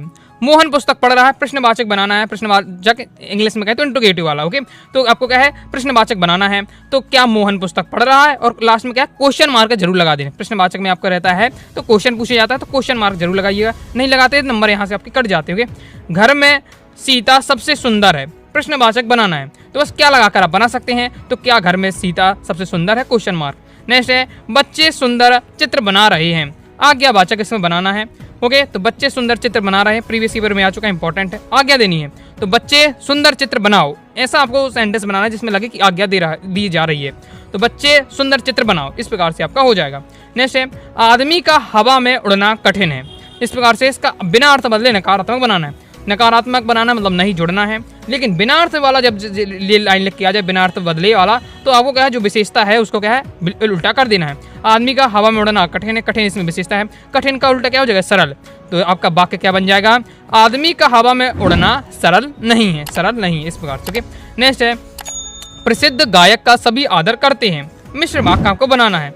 ओके, तो प्रसिद्ध गायक का सभी आदर करते हैं, तो मिश्र वाक्य की अगर पहचान होती है, जो आप जो शब्द लगा के बना सकते हैं, तो जो प्रसिद्ध गायक होते हैं उनका क्या है, सभी आदर करते हैं, ये आपका हो जाएगा। ओके, और इसमें देखिए दो सेंटेंस बन जाते हैं। मिश्र वाक्य संयुक्त वाक्य बनाएं तो उसमें ऐसा आपको प्रतीत होना चाहिए कि इसमें दो अलग अलग वाक्य हैं और उसमें क्या है, इसकी पहचान भी होनी चाहिए। तो जो देखिए पहचान लगी हुई है, प्रसिद्ध गायक हैं उनका सभी आदर करते हैं, इस प्रकार से यहाँ दो वाक्य भी बन जाते हुए। नेक्स्ट है, जो छात्र परिश्रम करेंगे उन्हें सफलता अवश्य मिलेगी। सरल वाक्य इसका बनाना है। इसमें देखिए आपका अभी कौन सा आपका वाक्य हो जाता है, जो लगा है, जो यानी ये मिश्र वाक्य बना हुआ है। ओके, अगर पहचानने के लिए पेपर में आ जाता है अक्सर। ओके, ऑब्जेक्ट में पूछा जा सकता है कि जो छात्र परिश्रम करेंगे उन्हें सफलता मिलेगी, कौन सा वाक्य है, तो कंफ्यूजन हो सकती है सरल और संयुक्त में। तो ये जो मैंने आपको बता चुका हूँ, ये आपको टेबल अच्छे से एक बार पढ़ लेनी है, इसकी मेन तो आप पढ़ ही लीजिएगा, इनको माइंड में थोड़ा बहुत याद रखिएगा तो आपको कोई भी दिक्कत नहीं होगी। तो यहाँ हमने देखा जो लगा, तो जो किसकी पहचान है, जो पहचान हमारी रहती है मिश्र वाक्य की, इसलिए मिश्र वाक्य हो जाएगा। इसका सरल वाक्य बनाना है, तो दो वाक्य हैं, इसको ऐसा कुछ हमें बनाना है कि दोनों वाक्य का एक वाक्य बन जाए। तो जो छात्र परिश्रम करेंगे उन्हें सफलता अवश्य मिलेगी, तो परिश्रमी छात्रों को सफलता अवश्य मिलेगी, इस प्रकार से हो जाएगा। ओके, बाकी शुरुआत दिक्कत होगी, लेकिन आप जब प्रैक्टिस इसी अच्छी कर लेंगे तो आपसे अपने आप बनने लगेगा। नेक्स्ट है, कक्षा में संगीता सबसे सुंदर है। निषेधात्मक बनाना है, निषेधात्मक कहें या नकारात्मक कहें एक ही बात हो जाता है, तो आपको क्या है, नहीं लगा के बना देना है। तो कक्षा में संगीता सबसे सुंदर नहीं है। आगे नेक्स्ट है, वर्षा होने पर हम बाहर नहीं जाते। मिश्र वाक्य बनाने हैं। ओके, तो मिश्र वाक्य बनाना है, तो इसका क्या है, मिश्र वाक्य में जब तब लगा कर आपको बन जाएगा। मिश्र वाक्य में क्या होता है, जब तब भी होता है, तो यहाँ आपको बता देंगे कि जब वर्षा होती है तब हम बाहर नहीं जाते हैं। नेक्स्ट है, अच्छे विद्यार्थी परिश्रमी होते हैं। मिश्र वाक्य इसका बनाना है, तो मिश्र वाक्य में यहाँ जो लगा के बना सकते हैं। जो विद्यार्थी अच्छे होते हैं वे परिश्रमी भी होते हैं। इस प्रकार से आपका बन जाएगा। आगे देख लेते हैं। आगे दोस्तों हमारा नेक्स्ट क्वेश्चन है, सूर्योदय होने पर पक्षी चहकने लगते हैं। मिश्र वाक्य आपको बनाना है। मिश्र वाक्य क्या हो जाएगा, जब सूर्योदय होता है तब पक्षी क्या है, चहकने लगते हैं। ओके, जब और तब लगाकर आप क्या मिश्र वाक्य बना सकते हैं। तो कुछ आपको बस याद रखना है कि मिश्र वाक्य अगर बनाने के लिए हमें कहा जाए तो कि, जो, जितना, उतना, जब, तब, ये शब्द लगाकर हम बना सकते हैं। अब जो भी थोड़ा सेट हो जाए, तो पढ़ते पढ़ते आपको समझ में आ जाएगा क्या यहाँ सेट हो रहा है। ओके, नेक्स्ट है, कितना अद्भुत दृश्य। विस्म में वाचक आपको बनाना है। तो विस्मय वाचक बनाने के लिए आप क्या है, वाह, आह, ये शब्द होते हैं, तो उसे बना सकते हैं। तो बस वाह, और फिर आपको क्या है, विस्मय आदि बोधक वाला जो चिन्ह होता है वो लगा के वही आपको लिख देना है, कितना अद्भुत दृश्य है। नेक्स्ट है, राम बुद्धिमान है। राम बुद्धिमान है। ओके, तो इसका बिना भाव बदले नकारात्मक आपको बनाना है। नकारात्मक बनाना है तो हमें तो समझ गए इसमें क्या है, नहीं लगना ही लगना है। ओके, अब इसमें क्या है, बिना भाव बदले आपको बताना है। तो फिर इसमें क्या हो जाएगा आपका, मैं बता चुका हूँ कि जो शब्द की विशेषता होती है, इसमें बुद्धिमान विशेषता है। ओके, विशेषण है, तो इसका क्या हमें करना है, विलोम कर देना है। तो राम को बुद्धिमान का क्या होता है, आपका मूर्ख होता है। ओके, तो राम मूर्ख नहीं है, इस प्रकार से। नेक्स्ट है, तुम कल जाओगे। तुम कल जाओगे प्रश्नवाचक बनाना है। तो क्या लगाकर आप बना देना है, लास्ट में क्वेश्चन मार्क लगा देना है। तो क्या कल जाओगे, इस प्रकार से आपका हो जाएगा। नेक्स्ट है, सूर्योदय होने पर अंधेरा जाता रहा। तो यह हो जाएगा संयुक्त वाक्य इसका बनाना है। तो सूर्योदय हुआ और अंधेरा जाता रहा, यहाँ और लगा दिया हमने। ओके, और लगाकर हमने क्या बनाया, संयुक्त वाक्य बनाया, क्योंकि जो और होता है वो किसकी पहचान होती है, संयुक्त वाक्य होती है। ओके, नेक्स्ट है, उसने ताजमहल देखा। प्रश्नवाचक बनाना है। तो बस आपको क्या लगाकर लास्ट में क्वेश्चन मार्क लगा देना है, प्रश्नवाचक बन जाएगा। तो क्या उसने ताजमहल देखा और क्वेश्चन मार्क लगा देना है। नेक्स्ट है, सत्य की सदा विजय होती है। आज्ञावाचक आपको बनाना है। तो सत्य की सदा विजय हो, इस प्रकार से आपका बन जाएगा। मेरे पास जो पेन है मोहन का है। सरल वाक्य बनाना है। ओके, तो यहाँ मेरे पास जो पेन है मोहन का है, इसमें दो वाक्य हैं, ऐसा इनको सेट करना है जिससे आपको क्या है, एक वाक्य लगने लगे, तो आपका सरल वाक्य हो जाता है। तो मेरे पास क्या है, मोहन का पेन है, इस प्रकार से आपका हो जाएगा। नेक्स्ट है, मेरे स्टेशन पहुंचने पर रेल छूट चुकी थी। मिश्र वाक्य आपको बनाना है। तो जब तब लगा के बना सकते हैं, जब तक मैं स्टेशन में पहुंचा तब तक रेल क्या है, छूट चुकी थी। नेक्स्ट है, वह भोजन करके विद्यालय जाता है। संयुक्त वाक्य बनाना है। तो आप क्या है, वह भोजन करता है और विद्यालय जाता है। तो और लगा के हमने क्या है, संयुक्त वाक्य बनाया। कठोर बनकर भी सहृदय बनो। संयुक्त वाक्य बनाना है। कठोर बनो लेकिन सहृदय। लेकिन अब यहाँ लेकिन हमने क्या है, लेकिन शब्द का यूज करके क्या है, संयुक्त वाक्य बनाया है। नेक्स्ट है, मयूर वन में नाचता है। इंपॉर्टेंट है, बोर्ड एग्जाम में भी 2024 में आ चुका है, एमपी बोर्ड एग्जाम में। मयूर वन में नाचता है, संदेहवाचक बनाना है। तो संदेहवाचक में क्या है, शायद लगा देना है, आपका संदेहवाचक बन जाएगा। शायद मयूर वन में क्या है, नाचता है, इस प्रकार से आपका हो जाएगा। तो इस प्रकार से दोस्तों हमने क्या है, वाक्य का परिवर्तन देखा है। ओके, प्रैक्टिस करते रहिएगा तो आपसे क्या है, आराम से बनने लगेगा। तो आई होप दोस्तों आपको समझ में आया होगा। समझ में आया है कमेंट बॉक्स में दोस्तों आप जरूर बताइएगा। तो सबसे पहले हम दोस्तों देख लेते हैं मुहावरा क्या होता है। तो मुहावरा ऐसा वाक्यांश जो अपने साधारण अर्थ को छोड़कर किसी विशेष अर्थ को व्यक्त करता है, मुहावरा कहलाता है। यहाँ शब्द लिखा हुआ वाक्यांश। वाक्यांश यानी क्या है, वाक्य का एक टुकड़ा होता है, एक सेंटेंस का एक छोटा सा हिस्सा होता है आपका मुहावरा। तो मुहावरा क्या होता है, एक वाक्यांश होता है और ये अपना साधारण अर्थ, यानी जो कह रहा है वो अर्थ ना होकर उसे दूसरा अर्थ होता है। तो साधारण अर्थ को छोड़कर वो कोई अलग ही अर्थ बताता है, वो क्या होता है, मुहावरा। मुहावरा क्या है, वाक्यांश होता है जिसे किसी अन्य वाक्य से जोड़कर बोला जाता है। यानी अगर मुहावरे का हमें उपयोग करना है तो सिर्फ सिंगल मुहावरे का उपयोग नहीं होगा, उसे क्या है, पूरी सेंटेंस में फिट करना पड़ेगा, वाक्य में पूरा में क्या फिट करना पड़ेगा। जैसे उदाहरण के लिए 9 2 11 होना, इसका मतलब क्या होता है, भाग जाना। अब पढ़ने में क्या होता है कि 9 2 क्या होते हैं, 11 होते हैं, सिंपल बात है। लेकिन इसका मतलब क्या होता है, इसका अलग ही मतलब है, जो इसका मेन अर्थ है वो अर्थ ना होकर इसका अलग ही अर्थ है, विशेष अर्थ है भाग जाना। जैसे अक्ल पर पत्थर पड़ना, अक्ल पर पत्थर पड़ना यानी बुद्धि भ्रष्ट हो जाना। तो यह हो जाता है आपका मुहावरा। आई होप आप समझ गए होंगे। मुहावरे का अगर हमें उपयोग करना है तो केवल हम क्या है, सिंगल मुहावरा नहीं बोल सकते हैं, 9 2 11 हो जाना, तो इसमें कुछ समझ में नहीं आ रहा है। लेकिन जैसे ही मैंने कहा कि मुझे देखकर रामू 9 2 11 हो गया, अब ये आपका क्या है, पूरा इसका उपयोग समझ में आता है कि 9 2 11 के यहाँ क्या मतलब है। ओके, अब दोस्तों हम देखेंगे मुहावरे की क्या क्या विशेषताएं होती हैं। तो जैसे हमने परिभाषा भी देखा है, उसी से हम क्या है, मुहावरे की विशेषताएं बता सकते हैं। तो सबसे पहले क्या है, मुहावरा एक वाक्यांश होता है, मतलब वाक्य का एक क्या टुकड़ा होता है मुहावरा। ओके, नेक्स्ट है, मुहावरे में वाक्य के अनुसार परिवर्तन करना आवश्यक होता है। मुहावरे को यानी हम क्या है, चेंज कर सकते हैं वाक्य के अपने अनुसार। मुहावरे का आकार छोटा होता है, ये पॉइंट आपको ध्यान रखना है, इसी से आप पता लगा सकते हैं, पेपर में आपका आता है 9 2 11 ये आपका क्या है, मुहावरा है, ये लोकोक्ति है। तो अधिकतम स्टूडेंट कंफ्यूज हो जाते हैं। ओके, तो आपको याद रखना है, ये आप इसके हिंट को यूज कर सकते हैं कि मुहावरे का जो आकार होता है छोटा होता है। ओके, कम शब्दों में होता है, 1 से 2 शब्द या 3 शब्द में होता है, जबकि जो आपका लोकोक्ति होती है बहुत ज्यादा बड़ी होती है। आगे अभी हम देखेंगे।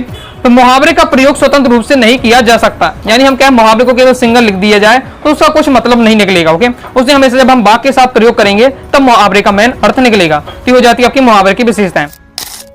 अब दोस्तों हम देख लेते हैं लोकोक्ति क्या होती है। तो लोकोक्ति 2 शब्दों से मिलकर बनी है, लोक धन उक्ति यानी लोकोक्ति। अतः लोकोक्ति का शाब्दिक अर्थ हो जाता है लोक प्रचलित उक्ति या कथन।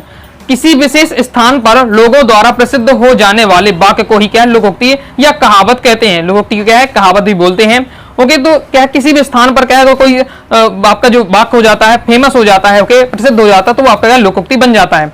लोकोक्ति अपने आप में एक पूर्ण वाक्य होती है। लोकोक्ति अपने आप में पूर्ण वाक्य होती है। यदि इसे सिंगल लाइन भी बोल दिया जाए, मतलब लोकोक्ति को बोल दिया जाए, तो इसका अर्थ अपने आप निकल आता है। लेकिन अगर केवल मुहावरे को सिंगल बोल दिया जाए तो उसका कोई अर्थ नहीं निकलता है, उसे हमेशा क्या है, वाक्य के साथ प्रयोग करना पड़ता है। उदाहरण के लिए हम देख लेते हैं, जैसे आपका लोकोक्ति में है, जिसके राम धनी उसे कौन कमी, यानी जो भगवान के भरोसे रहता है उसे कोई कमी नहीं रहती है।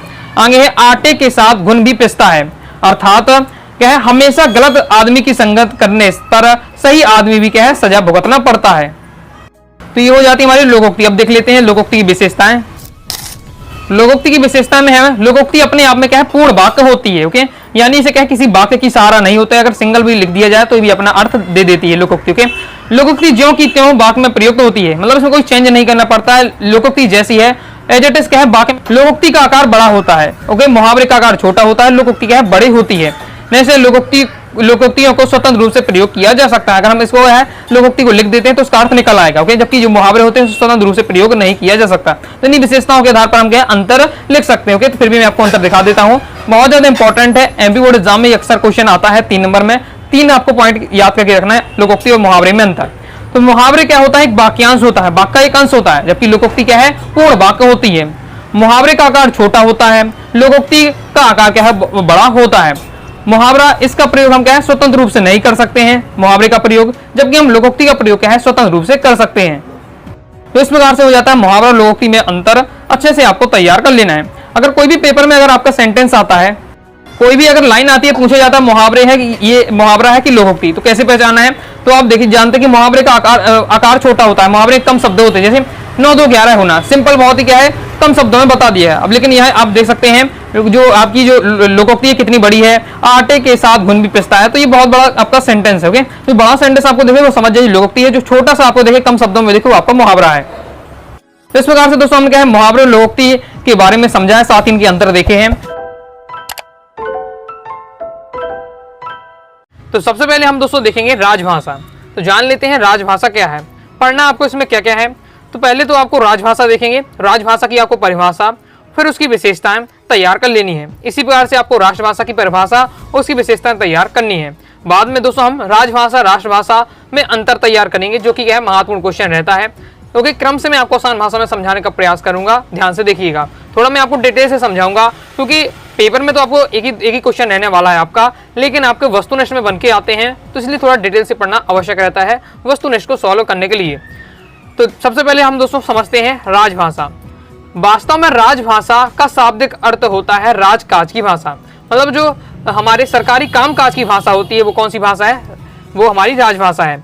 अतः वह भाषा जो देश के राजकीय कार्यों के लिए प्रयोग की जाती है राजभाषा कहलाती है। तो पेपर में अगर आपका 2 नंबर का क्वेश्चन रहता है, शॉर्ट में रहता है, या फिर आपको राजभाषा की परिभाषा लिखने के लिए आता है, तो केवल आपको ये 3 लाइनें बतानी है। ओके, ये 3 लाइनें बस आपको लिखनी है, बाकी आगे मैं आपको समझाने के लिए बता रहा हूँ, जो आपसे यहाँ से ऑब्जेक्ट आपका बनता है। ओके, राजभाषा किसी देश या राज्य की मुख्य आधिकारिक भाषा होती है, जो समस्त राजकीय तथा प्रशासनिक कार्यों के लिए प्रयुक्त होती है। राजभाषा का जो मुख्यतः प्रयोग इसमें होता है प्रशासनिक कार्यों के लिए होता है, राज्य के कार्यों के लिए होता है। राजभाषा किसी राज्य की आम जनमानस की भाषा होती है, जैसे राज्य या देश की अधिकांश जनता समझती और समान बोलचाल में प्रयोग करती है। और राजभाषा को ओके उस राज्य के लोग क्या है ज्यादा समझते हैं, ये आपका बताया जा रहा है। राजभाषा को क्या कहा जाता है, अंग्रेजी में ऑफिशियल लैंग्वेज कहते हैं। भारत का संविधान बनाते समय हिंदी भाषा को क्या है राजभाषा माना गया है। तो अगर आपको पूछा जाए हिंदी आपकी कौन सी भाषा है, तो हिंदी आपकी राजभाषा है, राष्ट्रभाषा नहीं है। क्यों नहीं है तो आगे मैं आपको समझाऊंगा। अभी आपको याद रखना है कि हिंदी आपकी राजभाषा है, ना कि राष्ट्रभाषा। हिंदी भाषा भारत देश के क्या है 7 राज्यों में राजभाषा के रूप में क्या है प्रयुक्त की जाती है। शेष राज्यों में अपनी अपनी व अलग अलग राजभाषा है, किंतु कश्मीरी, सिंध व संस्कृत किसी भी राज्य की राजभाषा नहीं है। लेकिन भारत की अधिकतर राज्यों में की राज्य जो भाषा है वो हिंदी है। तो जो आपके राजभाषा है अधिकतम राज्यों की वो हिंदी है। लगभग 7 राज्यों की आपकी हिंदी राजभाषा है। बाकी अन्य जो राज्य हैं उनकी अपनी अपनी राजभाषा है। कश्मीरी, सिंधी, संस्कृत ये जो भाषा है किसी भी राज्य की राजभाषा नहीं है। ये आपको ये पॉइंट याद रखना है। और राजभाषा को अंग्रेजी में ऑफिशियल लैंग्वेज कहा जाता है। ये पॉइंट दोस्तों आपके यहाँ ऑब्जेक्ट में पूछे जाते हैं, इसलिए दोस्तों मैंने आपको ये मटेरियल बताया है। लेकिन पेपर में अगर आता है राजभाषा की आप परिभाषा लिखिए तो केवल आपको ये 3 लाइनें लिखनी है। ओके, ये 3 लाइनें आपको कंप्लीट करनी है। आगे देख लेते हैं। आगे अब हम देख लेते हैं एक नोट मैं आपको बताना चाहूंगा, ये भी आपके क्या वस्तुओं से पूछा जा सकता है कि भारत देश की राजभाषा हिंदी है। 14 सितंबर 1949 को हिंदी भाषा को राजभाषा के रूप में स्वीकार किया गया था।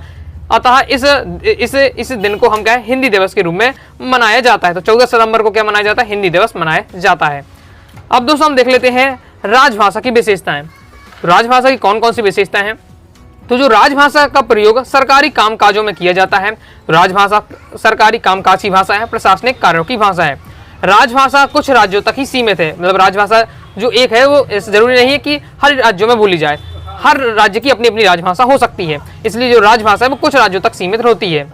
किसी भाषा को राजभाषा बनाने के लिए यह जरूरी होता है कि सरकारी कामकाज उसी भाषा में होना चाहिए। यदि किसी भी भाषा को राजभाषा बनाना है तो उस राज्य में जो भी कार्य हो रहे हैं उसी भाषा में अगर हो रहे हैं तो उस भाषा को हम क्या है राजभाषा कह सकते हैं। राजभाषा की मान्यता मिलने से किसी भी भाषा का महत्व और भी बढ़ जाता है। जैसे सीधी बात है, कोई भी भाषा को अगर नॉर्मल बोली जा रही कोई क्षेत्रीय भाषा है लेकिन उसे राजभाषा का दर्जा मिल जाता है तो उसकी पॉपुलैरिटी बढ़ जाएगी और उसका महत्व बढ़ जाएगा। तो ये हो जाते हैं आपके राजभाषा की विशेषताएं। पेपर में हमेशा आपका अक्सर पूछा जाता है 3 नंबर में राजभाषा की विशेषताएं लिखी, तो आपको ये 4 पॉइंट याद करके रखना है।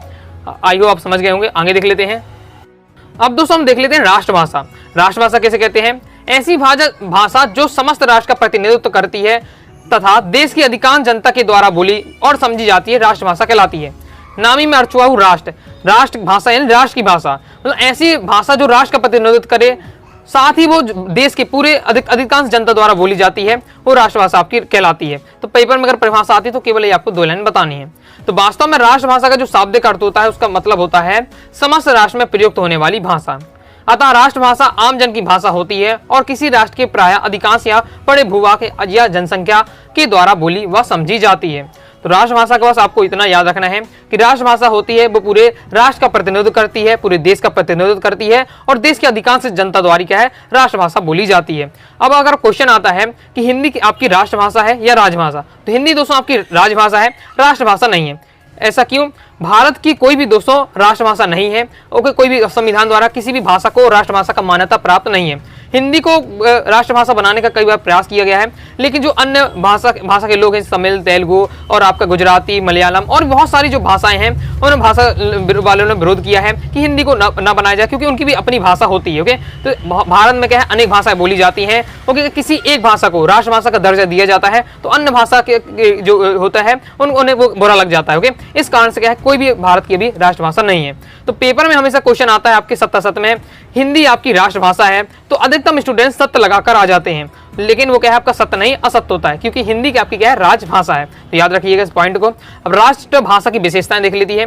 राष्ट्रभाषा की विशेषता क्या है कि यह राष्ट्र की संपर्क भाषा होती है और इसका अपना साहित्य होता है। राष्ट्र की संपर्क भाषा है क्योंकि अधिकांश जनता द्वारा बोली जाती है, भारत की अधिकांश जनता द्वारा बोली जाती है, इसलिए यह है एक संपर्क भाषा के रूप में कार्य करती है। राष्ट्रभाषा को शासन का संरक्षण प्राप्त होता है, इसलिए इसका विकास तेज गति से होता है। राष्ट्रभाषा को क्या है शासन द्वारा मान्यता और शासन द्वारा इसका क्या है संरक्षण किया जाता है और इसका क्या है इसको बढ़ावा दिया जाता है, इसलिए इसका विकास तेजी से होता है। राष्ट्रभाषा का संबंध क्या है राष्ट्र की अनेक भाषाओं से होता है। साथ ही जो राष्ट्रभाषा होती है उसकी जो अन्य भाषी जो होती हैं, जो छोटी मोटी और भाषा होती हैं, उनके साथ भी संबंध होता है राष्ट्रभाषा का। राष्ट्रभाषा को अंग्रेजी में हम क्या कहते हैं नेशनल लैंग्वेज कहा जाता है। तो ये हो जाती है आपकी राष्ट्रभाषा की विशेषताएं। अब दोस्तों जो बहुत ज्यादा महत्वपूर्ण क्वेश्चन है जो आपका हमेशा राष्ट्रभाषा राजभाषा का टॉपिक आता है तो विशेषताओं से ज्यादा जो क्वेश्चन पूछा जाता है वो है आपका राष्ट्रभाषा और राजभाषा में अंतर। तो इसे देख लेते हैं। ओके, 2 नंबर या 3 नंबर क्वेश्चन आता है तो कम से कम 3 पॉइंट आपको याद होने चाहिए। मैंने सिंपल आपको 3 पॉइंट आपको दिए हैं, अच्छे से याद कर लीजिएगा। तो राजभाषा राष्ट्रभाषा में अंतर। तो राजभाषा का एक संवैधानिक शब्द है और यह भाषा राजकाज की भाषा होती है, यानी क्या है, प्रशासनिक कार्यों की भाषा होती है, राज के कामकाजों की भाषा होती है राजभाषा। जबकि राष्ट्रभाषा होती है यह एक स्वाभाविक और जन स्वीकृति से उत्पन्न शब्द है और यह क्या है, भाषा जनता की भाषा होती है। इसमें क्या है, जनता को महत्व दिया जाता है। जबकि राजभाषा में क्या है, राज्य के कामकाजों को देखकर इसको निर्धारित किया जाता है। जबकि राष्ट्रभाषा का निर्धारण क्या है, जनता की स्वीकृति से किया जाता है, जनता को देखकर किया जाता है। राजभाषा की जो शब्दावली होती है वो सीमित होती है। शब्दावली सीमित क्यों होती है? क्योंकि राज के अंदर ही बस इसे बोला जाना है। ओके, और ये क्या है, सरकारी कामकाजों की भाषा होती है, इसलिए इसमें कुछ अटपटे जो शब्द उनका यूज नहीं किया जाता है, सिंपल शब्दों का और फिक्स शब्दों का यूज किया जाता है। इसलिए राजभाषा की जो शब्दावली होती है वह सीमित होती है। राष्ट्रभाषा देख लेते हैं। तो राष्ट्रभाषा की जो शब्दावली होती है विस्तृत होती है। विस्तृत क्यों होती है? क्योंकि ये पूरे भारत देश के अधिकांश जनता द्वारा बोली जाती है, इसलिए इसे शब्दावली विस्तृत होती है। ओके, राजभाषा की जो नियमों से बंधी होती है। अब नियमों से क्यों बांधी जाती है? क्योंकि ये प्रशासनिक कार्यों की भाषा है। ओके, इसलिए इसे क्या है, नियमों से बंधी होती है। राजभाषा क्या है कि प्रकृति स्वतंत्र होती है, मतलब ये क्या है, बहुत ज्यादा स्वतंत्र रहती है। तो ये आपके दिए हुए है राजभाषा और राष्ट्रभाषा में अंतर। साथ ही अंतर में अगर एक पॉइंट और ऐड करना चाहें तो आप कर सकते हैं। राजभाषा को ऑफिशियल लैंग्वेज कहा जाता है, राष्ट्रभाषा को नेशनल लैंग्वेज कहा जाता है। ये भी आप अंतर में लिख सकते हैं। तो इस प्रकार से आपके अंतर कंप्लीट हो जाते हैं। पेपर में किस प्रकार से क्वेश्चन आपसे पूछे जाते हैं? तो पहले तो आपको दोस्तों राष्ट्रभाषा राजभाषा की परिभाषा तैयार कर लीजिएगा, 2-2 लाइन की, जो मैंने आपको बता दी है। ओके, और इसके बाद दोस्तों आपको है राष्ट्रभाषा राजभाषा की विशेषताएं तैयार कर लीजिएगा, क्योंकि विशेषता से क्वेश्चन बनता है। और ये क्वेश्चन नहीं बनता अगर विशेषता से, तो फिर आपका राष्ट्रभाषा राजभाषा में अंतर आना ही है। इसलिए दोस्तों आपको अच्छे से तैयार करके रखना है। अब दोस्तों हम पढ़ने वाले हैं भाव पल्लवन। बहुत सारे विद्यार्थी है भाव पल्लवन के लिए कमेंट कर रहे थे, और ये टॉपिक में मैंने क्या है, जैसे आपको और पहले जो टॉपिक बताए हैं वो तो सब मैं अलग से ही पढ़ा चुका हूँ, लेकिन भाव पल्लवन टॉपिक भी मैंने अलग से नहीं पढ़ाया था। चलिए देख लेते हैं भाव पल्लवन। एकदम सिलेक्टेड भाव पल्लवन की प्रैक्टिस भी कराऊंगा, आपको समझाऊंगा भी, तो ध्यान से देखना है। पहले तो समझ लेते भाव पल्लवन होता क्या है। भाव पल्लवन, पल्लवन होता है करना है, बड़ा करना है। ओके, बड़ा करना, विस्तार करना। भाव को, अपनी फीलिंग को क्या है, बड़ा करना, यानी एक छोटी सी लाइन दी है उसको क्या है, उसको बड़ा करना। ओके, भाव का क्या है, पल्लवन करना, भाव पल्लवन कहलाएगा। तो भाव पल्लवन किसे कहते हैं? इसे किस और नाम से जाना जाता है? बस इस प्रकार से क्वेश्चन हो सकता है बन भी जाए और ये ऑब्जेक्ट में आपसे पूछ लिया जाए, इसलिए वो क्या आपको 1-2 क्वेश्चन आपको क्या पढ़ के रखना है। तो सूत्र रूप में कही गई बात को विस्तार से लिखना या समझाना भाव पल्लवन कहलाता है। सूत्र रूप से कही गई बात को, ओके, जैसे केवल एक लाइन है, दूर के ढोल सुहावने होते, इतनी सी लाइन है, इतनी सी लाइन को देखिए इतना बड़ा लिखा गया है। तो ये बात होती है कि छोटी सी बात को सूत्र के रूप में कही बात को क्या है, एक विस्तार से लिखना भाव पल्लवन कहलाता है। इसके अंतर्गत दिए गए कथन का अथवा उक्ति का मंतव्य स्पष्ट किया जाता है। मंतव्य यानी होता है उसका अर्थ, तो उसका अर्थ क्या स्पष्ट किया जाता है। भाव पल्लवन को हम क्या है, भाव विस्तार भी कहते हैं। क्लियर है? भाव पल्लवन की क्या उपयोगिता है, संक्षेप में उजागर कीजिए। मतलब भाव पल्लवन हम क्या क्यों करते हैं? तो भाव पल्लवन को से गुण कथन का अर्थ उजागर होता है, क्योंकि एक छोटी सी बात है, उसका असलियत में मतलब क्या है, वो उसका क्या है पूरा अर्थ निकलता है, उस कथन के सभी पक्ष के समझे जाते हैं। तो ये होती है भाव पल्लवन की उपयोगिता। अब नेक्स्ट है, ये क्वेश्चन आपका, जैसे मान लीजिए भाव पल्लवन करने के लिए ना, यही आपका क्वेश्चन एजेटेस रख के आ सकता है कि भाव पल्लवन करते समय किन निर्देशों का पालन करना चाहिए या किन बातों का ध्यान करना चाहिए यदि हम क्या है किसी टॉपिक का भाव पल्लवन कर रहे हैं, भाव पल्लवन कर रहे हैं। तो पहला है कि दिए गए कथन को ध्यान से पढ़ें तथा उसके अंतर्गत समाहित भाव को समझें। सीधी बात है, मैं क्या है उसका एक लाइन को 6 लाइन में लिखना है, तो पहले हमें उस चीज को समझना पड़ेगा। जब हम समझ जाएंगे तब उसे क्या है एक लाइन को 6 लाइन में लिख पाएंगे। तो पहले उस कथन को पढ़ें, अच्छे से समझें और उसके अर्थ को समझने का प्रयास करें। उस भाव को सरल सुबोध और सरल भाषा शैली में 5 से 6 पंक्तियों में क्या व्यक्त करें। ओके, एक लाइन को आपको 5 से 6 लाइनें बनाना है। तो समझाने या स्पष्टीकरण के लिए समुचित उदाहरण भी दे सकते हैं, साथ ही अपनी बात को समझाने के लिए आपको क्या उदाहरण के देकर आपको समझाना है। ओके, जिससे क्या है और वो चीज स्पष्ट हो जाती है। क्लियर है? तो ये बस आपको क्या है भाव पल्लवन की बेसिक बात है। ओके, बेसिक बातें हैं जो आपको क्लियर होनी चाहिए। ओके, अब यहाँ से आपका पेपर में सीधा आपका 3 नंबर क्वेश्चन आएगा भाव पल्लवन से। कैसा रहेगा? ऐसा लाइन लिखा रहेगा, सीधा आपका क्वेश्चन आएगा, दूर के ढोल सुहावने होते हैं का भाव पल्लवन कीजिए। अब दोस्तों भाव पल्लवन के सिलेक्टेड टॉपिक की बात करें तो मैं आपको कवर करा दूंगा, लेकिन अब लोग फिक्स नहीं है कि आपका हाँ यही आ जाएगा, लेकिन जो आपके क्या है बहुत ज्यादा इंपॉर्टेंट है, ओके, जिनका हाई चांस रहते हैं, ओके, 6-7 में आपको यहाँ कवर कराने वाला हूँ। ओके, 7-8 में आपको प्रैक्टिस करा दूंगा, तो उनको एक बार पढ़ के रखना है और अपने हिसाब से भी आप पढ़ सकते हैं। जो आपके सिलेक्टेड होंगे हम बात कर लेते हैं। दूर के ढोल सुहावने होते हैं, दूर के ढोल सुहावने होते हैं, यानी अगर बहुत दूर के यानी बहुत दूरी पर क्या ढोल बज रहे हैं। ओके, तो आपको बहुत अच्छे लगे, सुहावने होना है, अच्छा लगना है। यदि हमारे घर के क्या है बहुत दूर में क्या है, मान लीजिए क्या है आपके 10 घर छोड़ के आपको क्या है ढोलक बज रहे हैं, ओके तो बहुत आपको अच्छा लगेगा, वो आवाज आपको अच्छी लगेगी। मान लीजिए आपके बिल्कुल जस्ट बगल में, घर के बगल में क्या है बहुत तेजी ढोल बज रहे हैं, तो फिर वो आपको गुस्सा आने लगेगा, क्योंकि वो आपको क्या है आवाज बेकार लगेगी। तो बस वही बताया जा रहा है। तो पहले तो वो इसको नॉर्मल बात लिखी गई है। इस कहावत का अर्थ है कि यदि ढोल पास में बजे तो उसका शोर बड़ा ही कान फोड़ू होगा। कान फोड़ू यानी कान को फोड़ने वाला होगा, ओके, कान को फोड़ने वाला होगा, यानी हमें क्या बेकार लगेगा। यदि आपके जस्ट बगल में अगर कोई ढोलक बजा रहा है तो क्या है वो आपको बहुत ज्यादा बेकार लगेगा। किंतु यही ढोल की ध्वनि जब दूर से आती है तो हमारे कान में रस घोलती है, कानों में रस घोलती है, यानी हमें बहुत ज्यादा अच्छा लगता है। यदि क्या कहीं दूर ढोल बज रहे हैं, दूर से आती ढोल की थाप सुनकर मानव मन हर्षित हो जाता है। यानी अगर दूर ढोल बज रहा है तो मैं अच्छा लगेगा, लेकिन पास में ढोल बज रहा है तो मैं गुस्सा आने लगेगा। मन कल्पना करता लगता है कि दूर कहीं क्या उत्सव या खुशियां मनाई जा रही हैं। तो ये नॉर्मल बात है, जो यहाँ लिखा हुआ है उसका नॉर्मल बात है। लेकिन इसका असली में मतलब क्या है, कवि ने जो भी पंक्ति बोली हुई है तो इसका असली मतलब क्या है, तो इसी प्रकार हमारी जिंदगी है। हमें भावी जीवन बहुत ही सरस दिखाई देता है, परंतु जब हम यथार्थ की धरातल पर कदम रखते हैं तो ये जीवन से रूबरू होते हैं, तब हमें यही जीवन नीरस नजर आने लगता है। इसलिए कहा गया है दूर के ढोल सुहावने होते हैं। और मैंने बहुत ज्यादा शॉर्ट में दिया है, किताबी लैंग्वेज नहीं है, आपके गाइडों में देखेंगे ये लैंग्वेज नहीं मिलेगी, सिंपल शॉर्ट में दिया हुआ है। ओके, पहले तो आपको बता दिया कि नॉर्मल उसका मतलब क्या है, फिर उसको क्या है अपने असली उसका मतलब क्या है उससे कनेक्ट किया गया है। तो इसका मतलब है कि जो चीजें देखने से बाहर से लगती है, ओके, जैसे अब मैं वीडियो बना रहा हूँ, बहुत सारे ऐसे लग सकता है लोगों को कि क्या है कि इसमें क्या है, कुछ लिया, कुछ मटेरियल लिया, बस क्या है मोबाइल खोला सीधे बनाने स्टार्ट कर दिए। लेकिन इससे क्या है कई घंटों की इसके पीछे मेहनत होती है। लेकिन जब वो जो रियलिटी में कोई जो करता है ओके, उसको क्या है इस चीज की बात में समझ में आ जाती है। ओके, और हम भी अपनी लाइफ में क्या है बहुत सारे लोगों के काम देखते हैं तो मुझे लगता है ये काम कितना आसान है, ओके, ये तो हम भी कर सकते हैं। लेकिन जब आप उस रियलिटी में उसका काम को करेंगे तो आपको क्या है वहां रोना आ जाएगा। यानी जब उस समय असलियत में जब उससे परिचित होते हैं तो हमें क्या वो अच्छा नहीं लगता है। जैसे इसको हम इससे बाहर से समझ सकते हैं, अभी जैसे शादी नहीं हुई है तो लगता होगा शादी के लिए मन में लड्डू फूट रहे होंगे। ओके, ये हमारे सर इस बार से एग्जाम्पल एक बार मजाक में समझा रहे थे कि शादी नहीं हो रही है तो क्या है तो मन ललचाता है शादी के लिए। ओके, समझ रहे हैं, रहा नहीं जाता, तड़प ही ऐसी है ना। लेकिन जिनकी शादी हो जाती है उनसे आप पूछिए कितना दुख दर्द होता है। ये मेरी तो शादी हुई नहीं तो मुझे तो पता नहीं क्या दुख दर्द होता है। ओके, और तो ये मैं बता रहा हूँ तो मेरे सर ने ऐसा बताया, सुनने भी आता है। ओके, क्या आता है कि अगर शादी नहीं तो मन में लड्डू फूटते हैं, लेकिन जब हो जाती है तो क्या है उसकी रियलिटी समझ में आ जाती है। तो इस प्रकार से आगे देख लेते हैं। नेक्स्ट, क्रोध, बैर, क्रोध, अचार या मुरब्बा है। बैर क्रोध का अचार या मुरब्बा है, समझ लेते हैं। बहुत ज्यादा सिंपल लैंग्वेज में दिया हुआ, इतना सब, बस इतना सा आपको पढ़ के रखना है, बहुत ज्यादा आसान भाषा में। अब यहाँ लिखा हुआ है आचार्य रामचंद्र शुक्ल के अनुसार। अब ये थोड़ा एक्स्ट्रा नॉलेज है, अगर आपको पता है कि ये लाइन किसने कही है, बैर क्रोध अचार का मुरब्बा है, किसी न किसी तो लेखक ने कही होगी ये बात, तो ये कहा है आचार्य रामचंद्र शुक्ल है। अगर आपको याद है तो अच्छी बात है, लिख देना, नहीं है तो कोई दिक्कत नहीं है। ओके, जबरदस्ती नहीं है। तो ये कहा क्या है, क्रोध यदि आम है, क्रोध यदि आम है तो बैर उसका आचार्य मुरब्बा है। क्रोध को यदि हम यहाँ आम मान लेते हैं तो जो बैर होता है वो अचार या मुरब्बा है।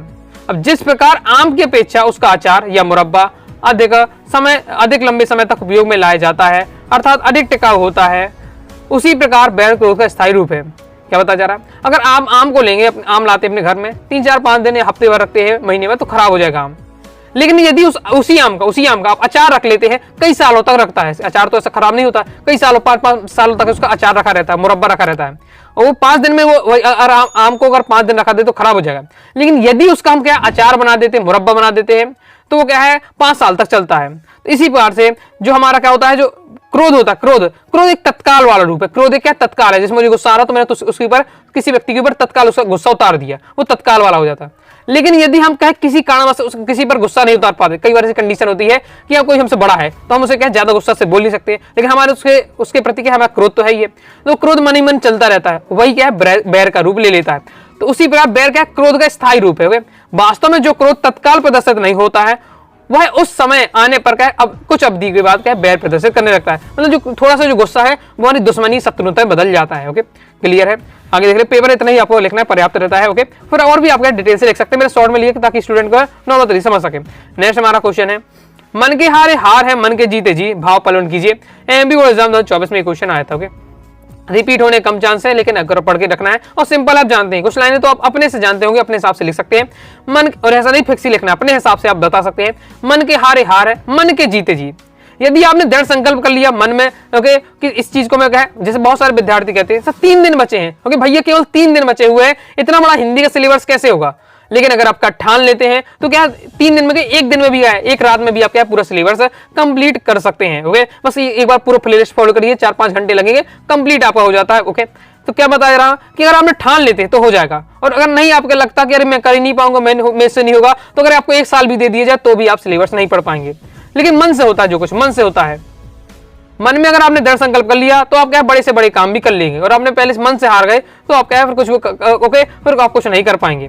तो मन की हार है, मन के जीते जी। यदि मन आपसे हार गए तो आपका हार आपका फिक्स हो जाएगा, और मन से जीत गए तो आपका जीत फिक्स हो जाएगी। लिखना किस प्रकार से वो आपका दिया हुआ है। ओके, तो आपको एक बार पढ़ के तैयार कर लेना है। परिहित सरिस धर्म नहीं भाई, ओके इंपॉर्टेंट है, परिहित सरिस धर्म नहीं भाई, यानी परोपकार से बड़ा कोई धर्म नहीं है। मैंने इसका लाइन आपको कहा है, परोपकार से बड़ा धर्म नहीं है। बाकी लैंग्वेज कैसे आपको एक बार पढ़ बस लेना है, पढ़ लेते हैं, एक बार सुन लेते हैं, आपका क्या तैयार हो जाए, फिर अपनी लैंग्वेज में लिख पाएंगे। ओके, तो एक बार पढ़ लेना है। यानी दूसरों का परोपकार क्या है, सबसे बड़ी क्या है, हमारा धर्म है। ये आप स्क्रीनशॉट ले सकते हैं। इसके आगे दोस्तों आपको ये दिया हुआ है। अब भाव पलवन करते समय हम क्या उदाहरण दे सकते हैं, उदाहरण देकर हमें चीजों को समझाना चाहिए। ओके, जैसे यहाँ उदाहरण दिया हुआ है, बहुत बेहतरीन तरीके से उदाहरण दिया हुआ है। आप दोस्तों यहाँ जानते हैं, क्या जानते हैं, यहाँ लाइन भी आती है समझाने के लिए, जगत के कल्याण के लिए शिव ने विष पान किया। ओके ओके, जैसे जब क्या निकला, विष निकला था, ओके समुद्र मंथन से, तो विष जो समुद्र विष निकला वो पूरे क्या संसार में फैल रहा था, लोग क्या मरने लगे थे। ओके, तब क्या है जो भगवान शंकर ने अपने कंठ में, अपने गले में क्या विष को धारण कर लिया, तो उन्होंने क्या परिहित काम किया। देवताओं की रक्षा के लिए दधीची ने अस्थियां प्रदान की। ये दधीची के मुनि थे। ओके, तो एक राक्षस हुआ, वो देवताओं को बहुत ज्यादा परेशान कर रहा था। ओके, तो देवताओं को क्या बहुत ज्यादा परेशान कर रहा था। तब जब ये सब देवता जब परेशान होते कहाँ जाते, भगवान विष्णु के पास जाते। विष्णु ने कहा कि केवल दधीची ऋषि है, उनकी हड्डियां बहुत ज्यादा मजबूत है, तब के कारण में बहुत ज्यादा बल है, तो अगर उनकी हड्डियों से कोई अगर अस्त्र बनाया जाता है, ओके, तो वो क्या है, उससे उसी से वो राक्षस मरेगा। तब क्या है, जो सब देवता क्या दधीची से पास पहुंचे, उनकी हड्डियां मांगी। अब हड्डियों के लिए अपनी जान देना पड़ेगा। ओके, अपने मृत्यु, ओके, तो उन्होंने अपनी जान देने के लिए तैयार हो गए। तो क्यों हो गए कि परहित सरस धर्म नहीं भाई, यानी परोपकार से बड़ा क्या है, कोई धर्म नहीं है। क्लियर है, तो ये यहाँ बताया जा रहा है। क्लियर है। आगे नेक्स्ट है साहित्य समाज का दर्पण है। दर्पण से क्या है, दर्पण हमें कुछ चीज दिखाता है, साहित्य समाज के दर्पण है, यानी साहित्य से हमें क्या है, समाज के बारे में जानकारी मिल जाती है। ओके, साहित्य से हमें क्या है, समाज के बारे में जानकारी मिल जाती है। अगर हम क्या अपने साहित्य पढ़ रहे हैं तो हमें क्या है, समाज में क्या क्या चल रहा है, कैसी घटना है, हमें समाज में कैसा व्यवहार करना चाहिए, वो समय में क्या जानकारी मिलती है। तो साहित्य और समाज में बहुत ज्यादा घनिष्ठ संबंध है, वो आपको इस बार से दिया है। एक बार आपको पढ़ लेना है, समझ लेना है, और अपनी लैंग्वेज में आप लिख सकते हैं। ओके, एक बार आगे देख लेते हैं। नेक्स्ट हमारा क्वेश्चन है, ईश्वर किसी विशेष धर्म या जाति का नहीं होता। क्योंकि देखिए मैं इतने सारे इसलिए बता रहा हूँ, थोड़ा फिक्स नहीं है। ओके, फिक्स नहीं है तो मैं इसलिए कह रहा हूँ कि आप क्या है, दो लाइन एक बार पढ़े बस लीजिए तो आपके माइंड में एक बार हो जाएगा। ओके, ईश्वर किसी विशेष धर्म या जाति का नहीं है। क्लियर बात है, ईश्वर किसी का नहीं है, ईश्वर केवल हिंदुओं के लिए, मुसलमान के लिए, सबके अपने में ईश्वर है। बस क्या है, उनको पूजा करने का सबका तरीका अलग है। ओके, उनका आकार उनका अलग, मानने का अलग तरीका है। ओके, सब सिस्टम अलग अलग है सबका, लेकिन है एक ही तरीके से। जैसे मैं जो आपको बातें पढ़ा रहा हूँ, ऐसा नहीं कि आपको कहीं इंटरनेट में नहीं मिलेगा, आपको कहीं गाइडों में नहीं मिलेगा। बस क्या है, आपको मेरे समझाने में, किसी के समझाने में और गाइडों की लैंग्वेज में उस थोड़ा सा क्या डिफरेंस होगा। ओके, तो इसी कारण आप क्या वीडियो देख रहे हैं। तो क्या बताया जा रहा है कि भगवान तो एक ही है, बस सबको क्या है, उनका भगवान को पूजने का तरीका अलग अलग है। ओके, वो किसी एक जाति के नहीं है, वो सबके हैं। तो वही यहाँ चीजें बताई जा रही हैं। ओके, क्या है, अजन्मा, शाश्वत और सर्वव्यापी हमारे ईश्वर। ओके, निर्गुण निराकार अखंड है, पूरा बताया जा रहा। समस्त धर्मानुयायियों का उस पर क्या समान रूप से अधिकार है। धर्म के मार्ग पर अलग होते हुए सबका लक्ष्य क्या, ईश्वरी प्राप्ति है। कोई भी हो, चाहे वो हिंदू हो, चाहे मुस्लिम हो, चाहे सिख हो, उनका लक्ष्य प्राप्ति क्या है, उनका ईश्वरी को प्राप्त करना होता है। बस ईश्वर को अलग अलग नाम से हम बोलते हैं। क्लियर हो जाता है। आगे देख लेते हैं। फिर भगवान के घर देर है अंधेर नहीं। भगवान के घर क्या है, देर है अंधेर नहीं। अब जैसी बातें अधिकतम विद्यार्थी जानते होंगे। ओके, तो बस होगा, एक बार माइंड में सोच लें, 3 से 4 लाइन कैसे लिखनी है, क्लियर हो जाएगा। ये आपको पढ़ लेना है, सिंपल लैंग्वेज दिया हुआ है। नेक्स्ट है, ये इंपॉर्टेंट है, आपका हो सकता रिपीट हो जाए। एमपी एग्जाम तो 23 में आ चुका है। ओके, तो जननी जन्मभूमि, मतलब जननी और जन्मभूमि स्वर्ग से भी महान है। जननी यानी जो हमें जन्म देती है हमारी माता जी, और हमारे क्या है, जन्मभूमि। ओके, जन्मभूमि, ये दोनों क्या है, ये दोनों यहाँ मतलब जननी की बात हो रही है, जन्मभूमि की बात हो रही है, दोनों स्वर्ग से महान है। तो इसको आपको बताना है। तो इसमें क्या है, कोई संदेह की बात नहीं है। संस्कृत में एक सूक्ति है, जननी जन्मभूमि स्वर्गाधिपति गरिष्यति, अर्थात जननी और जन्मभूमि स्वर्ग से ही बढ़कर है। क्योंकि माँ एवं जन्मभूमि कि हम पर इतने उपकार हैं कि उनके कभी ऋण नहीं हुआ जा सकता। ऋण का मतलब क्या है, थोड़ा कठिन लैंग्वेज हो जाएगी आपके लिए, सिंपल लैंग्वेज है कि हम ऋण नहीं उतार सकते। इतना ऋण है हमारे ऊपर अपनी हमारी माता जी का और इस जन्मभूमि का कि हम वो क्या है कभी भी नहीं चुका सकते। ओके, इस संदर्भ में क्या है रविन्द्रनाथ टैगोर ने बताया कि यदि मुझे क्या है प्रेम बदले स्वर्ग दिए जाए तो मैं लेने से क्या इनकार कर दूंगा, क्योंकि स्वर्ग का वैभव विलास की मदिरा में डुबोने वाला है, जबकि प्रेम में व्यक्ति धूप झांव कंकरातीत मार्ग से चलकर एक नया इंसान बनता है। इस लैंग्वेज से आपको ज्यादा लग रहा है तो स्किप भी आप कर सकते हैं। फिर माँ का ममतत्व एवं वात्सल्य स्वर्ग से बढ़कर है, जन्मभूमि की शीतल छाया एवं इसकी गोद में पलना बढ़ना एवं कर्मभूमि के कर्म वीर बनाना ही स्वर्ग से ही महान है। क्लियर है कि जननी यानी जो जन्म देवी माता है और जन्मभूमि है ये क्या है स्वर्ग से बड़े है, क्योंकि इतने ज्यादा हमारे ऊपर उपकार है कि हम क्या ऋण नहीं चुका सकते हैं माँ का ममतत्व के कारण। ओके, आप माँ का ममतत्व सब देखा होगा कि अगर क्या है घर में क्या है केवल क्या है कम रोटी बची हुई है, 4 रोटी बस केवल घर में बची हुई है और आपको क्या है 3 रोटी खानी है, तो माँ को क्या है ये नहीं कहेगी रोटी नहीं है, केवल 3 की 3 4 की 4 चाहिए, 4 रोटी ले जाएगी,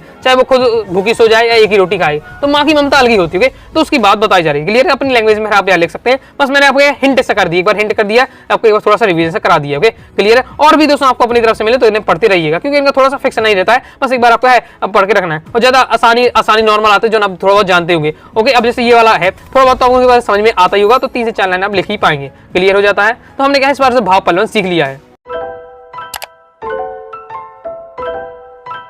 दोस्तों हम पढ़ने वाले हैं अब संवाद लेखन। संवाद यानी होती है बातचीत, उसका लेखन करना। ये सबसे आसान टॉपिक लगता है मुझे, सबसे ज्यादा आसान लगता है, क्योंकि इसमें क्या है संवाद लेखन यानी लैंग्वेज है संवाद लेखन, इसका असली नाम होना है गप्प लेखन। ओके, यानी गप्प लगाते बातचीत की होती है।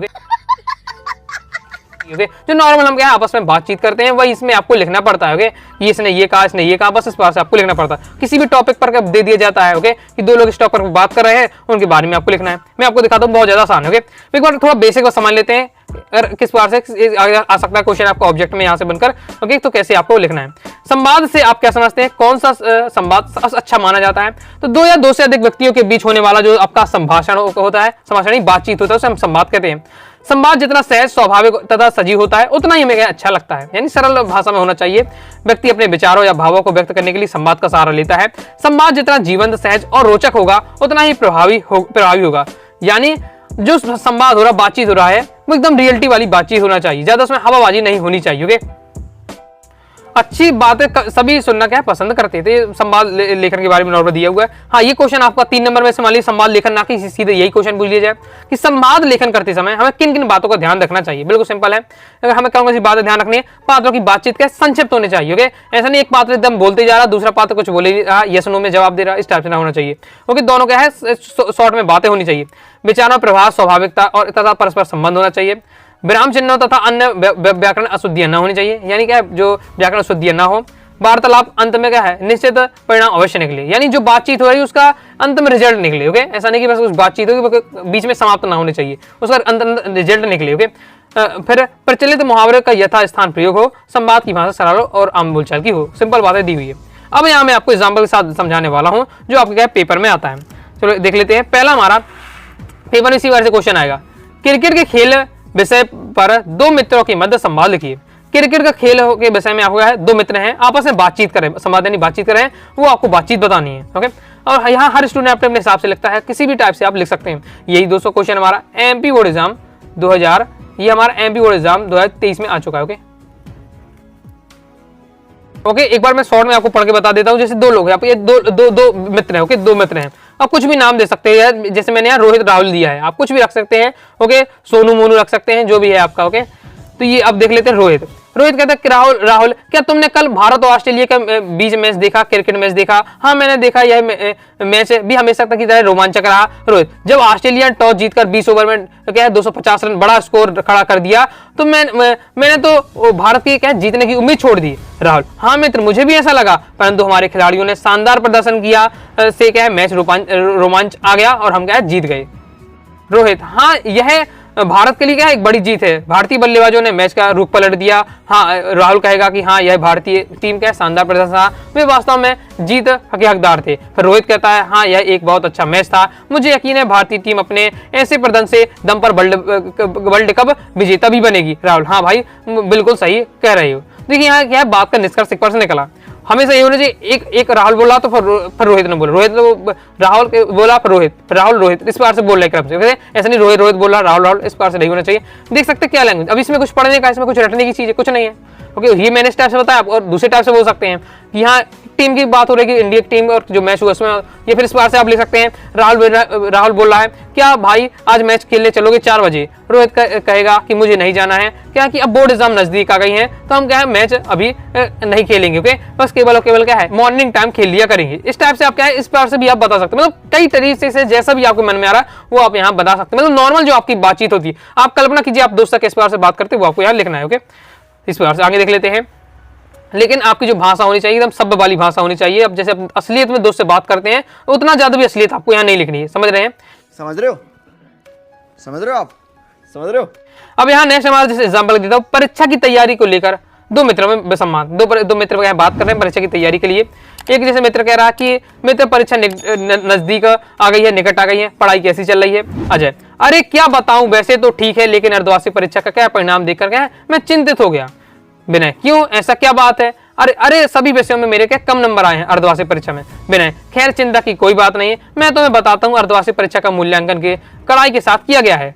अभी परीक्षा में समय है, अतः शिक्षकों से जाकर क्या है अपनी पढ़ाई संबंधी समस्याओं को बताएं। अजय, तुम बताओ तुम्हारी पढ़ाई कैसी चल रही है? मैंने तो एक बार पूरा कोर्स खत्म कर लिया है, दोबारा कर रहा हूँ। अच्छा, मुझे भी पढ़ाई एवं अनुभव के लाभ देते रहना जिससे कि मैं भी क्या अच्छे नंबर प्राप्त कर सकूं। अब नॉर्मल बात है जैसे क्या पढ़ाई होती है, तो मैंने इसलिए पढ़ के बता रहा हूं चीजें आपको समझ में आ रही है। या फिर इस बार से भी आप ले सकते हैं। विनय कहता है भाई मैंने तो अभी तक क्या हिंदी में कुछ नहीं पढ़ा है। ओके, अजय कहता है मैंने तो क्या है पूरा सिलेबस खत्म कर लिया है, वो भी क्या है 2 दिन में खत्म कर लिया। ओके, तो विनय कहता है अरे तुमने कैसे कर लिया? मैं तो रात दिन पढ़ रहा हूँ, मुझे साल भर पढ़ा फिर भी मेरा सिलेबस खत्म नहीं हुआ, और तुम बैंक बेंचर हो, तुमने 2 दिन में कैसे खत्म कर लिया?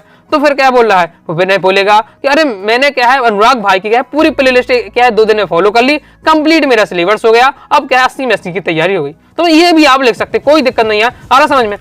भाई साहब कुछ ज्यादा नहीं हो गया ये, मतलब कुछ भी। तो इस प्रकार से आप कुछ अपनी भाषा में कुछ भी यहाँ बता सकते हैं। नेक्स्ट हमारा जैसे जनसंख्या नियंत्रण या परिवार नियोजन, ये 2 टॉपिक लिख सकते आ सकते हैं, जनसंख्या नियंत्रण और परिवार नियोजन पर। डॉक्टर और महिला के बीच संवाद हो रहा है कि जनसंख्या नियंत्रण पर। तो जैसे महिला कहती है डॉक्टर साहब ये मेरा तीसरा बच्चा है, यह बहुत कमजोर है। तो डॉक्टर कह रहे हैं आप लोग बच्चों पर ध्यान नहीं देते हैं, 2 से अधिक संतानें ठीक नहीं होती। ओके, डॉक्टर, महिला, डॉक्टर साहब अधिक बच्चे तो भगवान का वरदान है। अब इन्हें क्यों बताया भगवान का वरदान है कि इनका खुद का वरदान है? ओके, डॉक्टर, अधिक बच्चे वरदान नहीं साफ हैं, इससे तो जनसंख्या क्या है बढ़ती है। ओके, महिला, जनसंख्या बढ़ने से क्या नुकसान है? अरे जनसंख्या बढ़ने से गरीबी बढ़ती है, बीमारी फैलती है, समस्या बढ़ती है। महिला, मेरी यह बेटी इसलिए क्या बीमार रहती है क्या? हाँ डॉक्टर, जब आपकी क्या है संतान ज्यादा होती है तो भोजन के सबको क्या है बराबर ज्यादा भोजन नहीं मिल पाएगा। ओके, जैसे भोजन तो क्या है 2 लोगों का है, अब लेकिन 4 लोग 10 लोग घर में हैं तो क्या है सबको कम कम भोजन मिलेगा, जिससे क्या है स्वास्थ्य ही नहीं हो पाएगा। तो वो ये यहाँ बताई जा रही है। इस बार से पूरा दिया हुआ लास्ट में देखिए पूरा निष्कर्ष निकलता है। निष्कर्ष में यह महिला को समझा दिया जाता है कि जनसंख्या नियंत्रण बहुत ज्यादा महत्वपूर्ण है। ओके, इस प्रकार से क्लियर है। सारे बायोलॉजी के विद्यार्थी हैं और जो बायोलॉजी के नहीं बाकी सभी टॉपिक को जानते हैं कि क्या है जनसंख्या वृद्धि पर आपको क्या है ज्यादा नहीं करनी है। ये क्या बात करता है यार। आगे नेक्स्ट है 2 महिलाओं के बीच बढ़ती हुई कीमतों पर संवाद लिखिए कि क्या है लगातार जो क्या है जो महंगाई बढ़ती जा रही है या कीमत बढ़ती जा रही है, उस पर क्या है 2 महिलाएं बातें कर रही हैं। तो आशा कह रही कैसी हो बहन? अरे शोभा, क्या बताऊं आशा बहन, आजकल तो मानो हर चीज में क्या है कीमत आसमान छू रही है। आशा कह रही है ठीक कहती हो बहन, महंगाई तो ने तो क्या है एकदम मानो सबकी क्या कमर तोड़ दी हो। शोभा, नौकरी करने वालों तो बंधी बंधाई तनख्वाह में आती है, उन्हें महीने भर चलाना भी मुश्किल पड़ रहा है।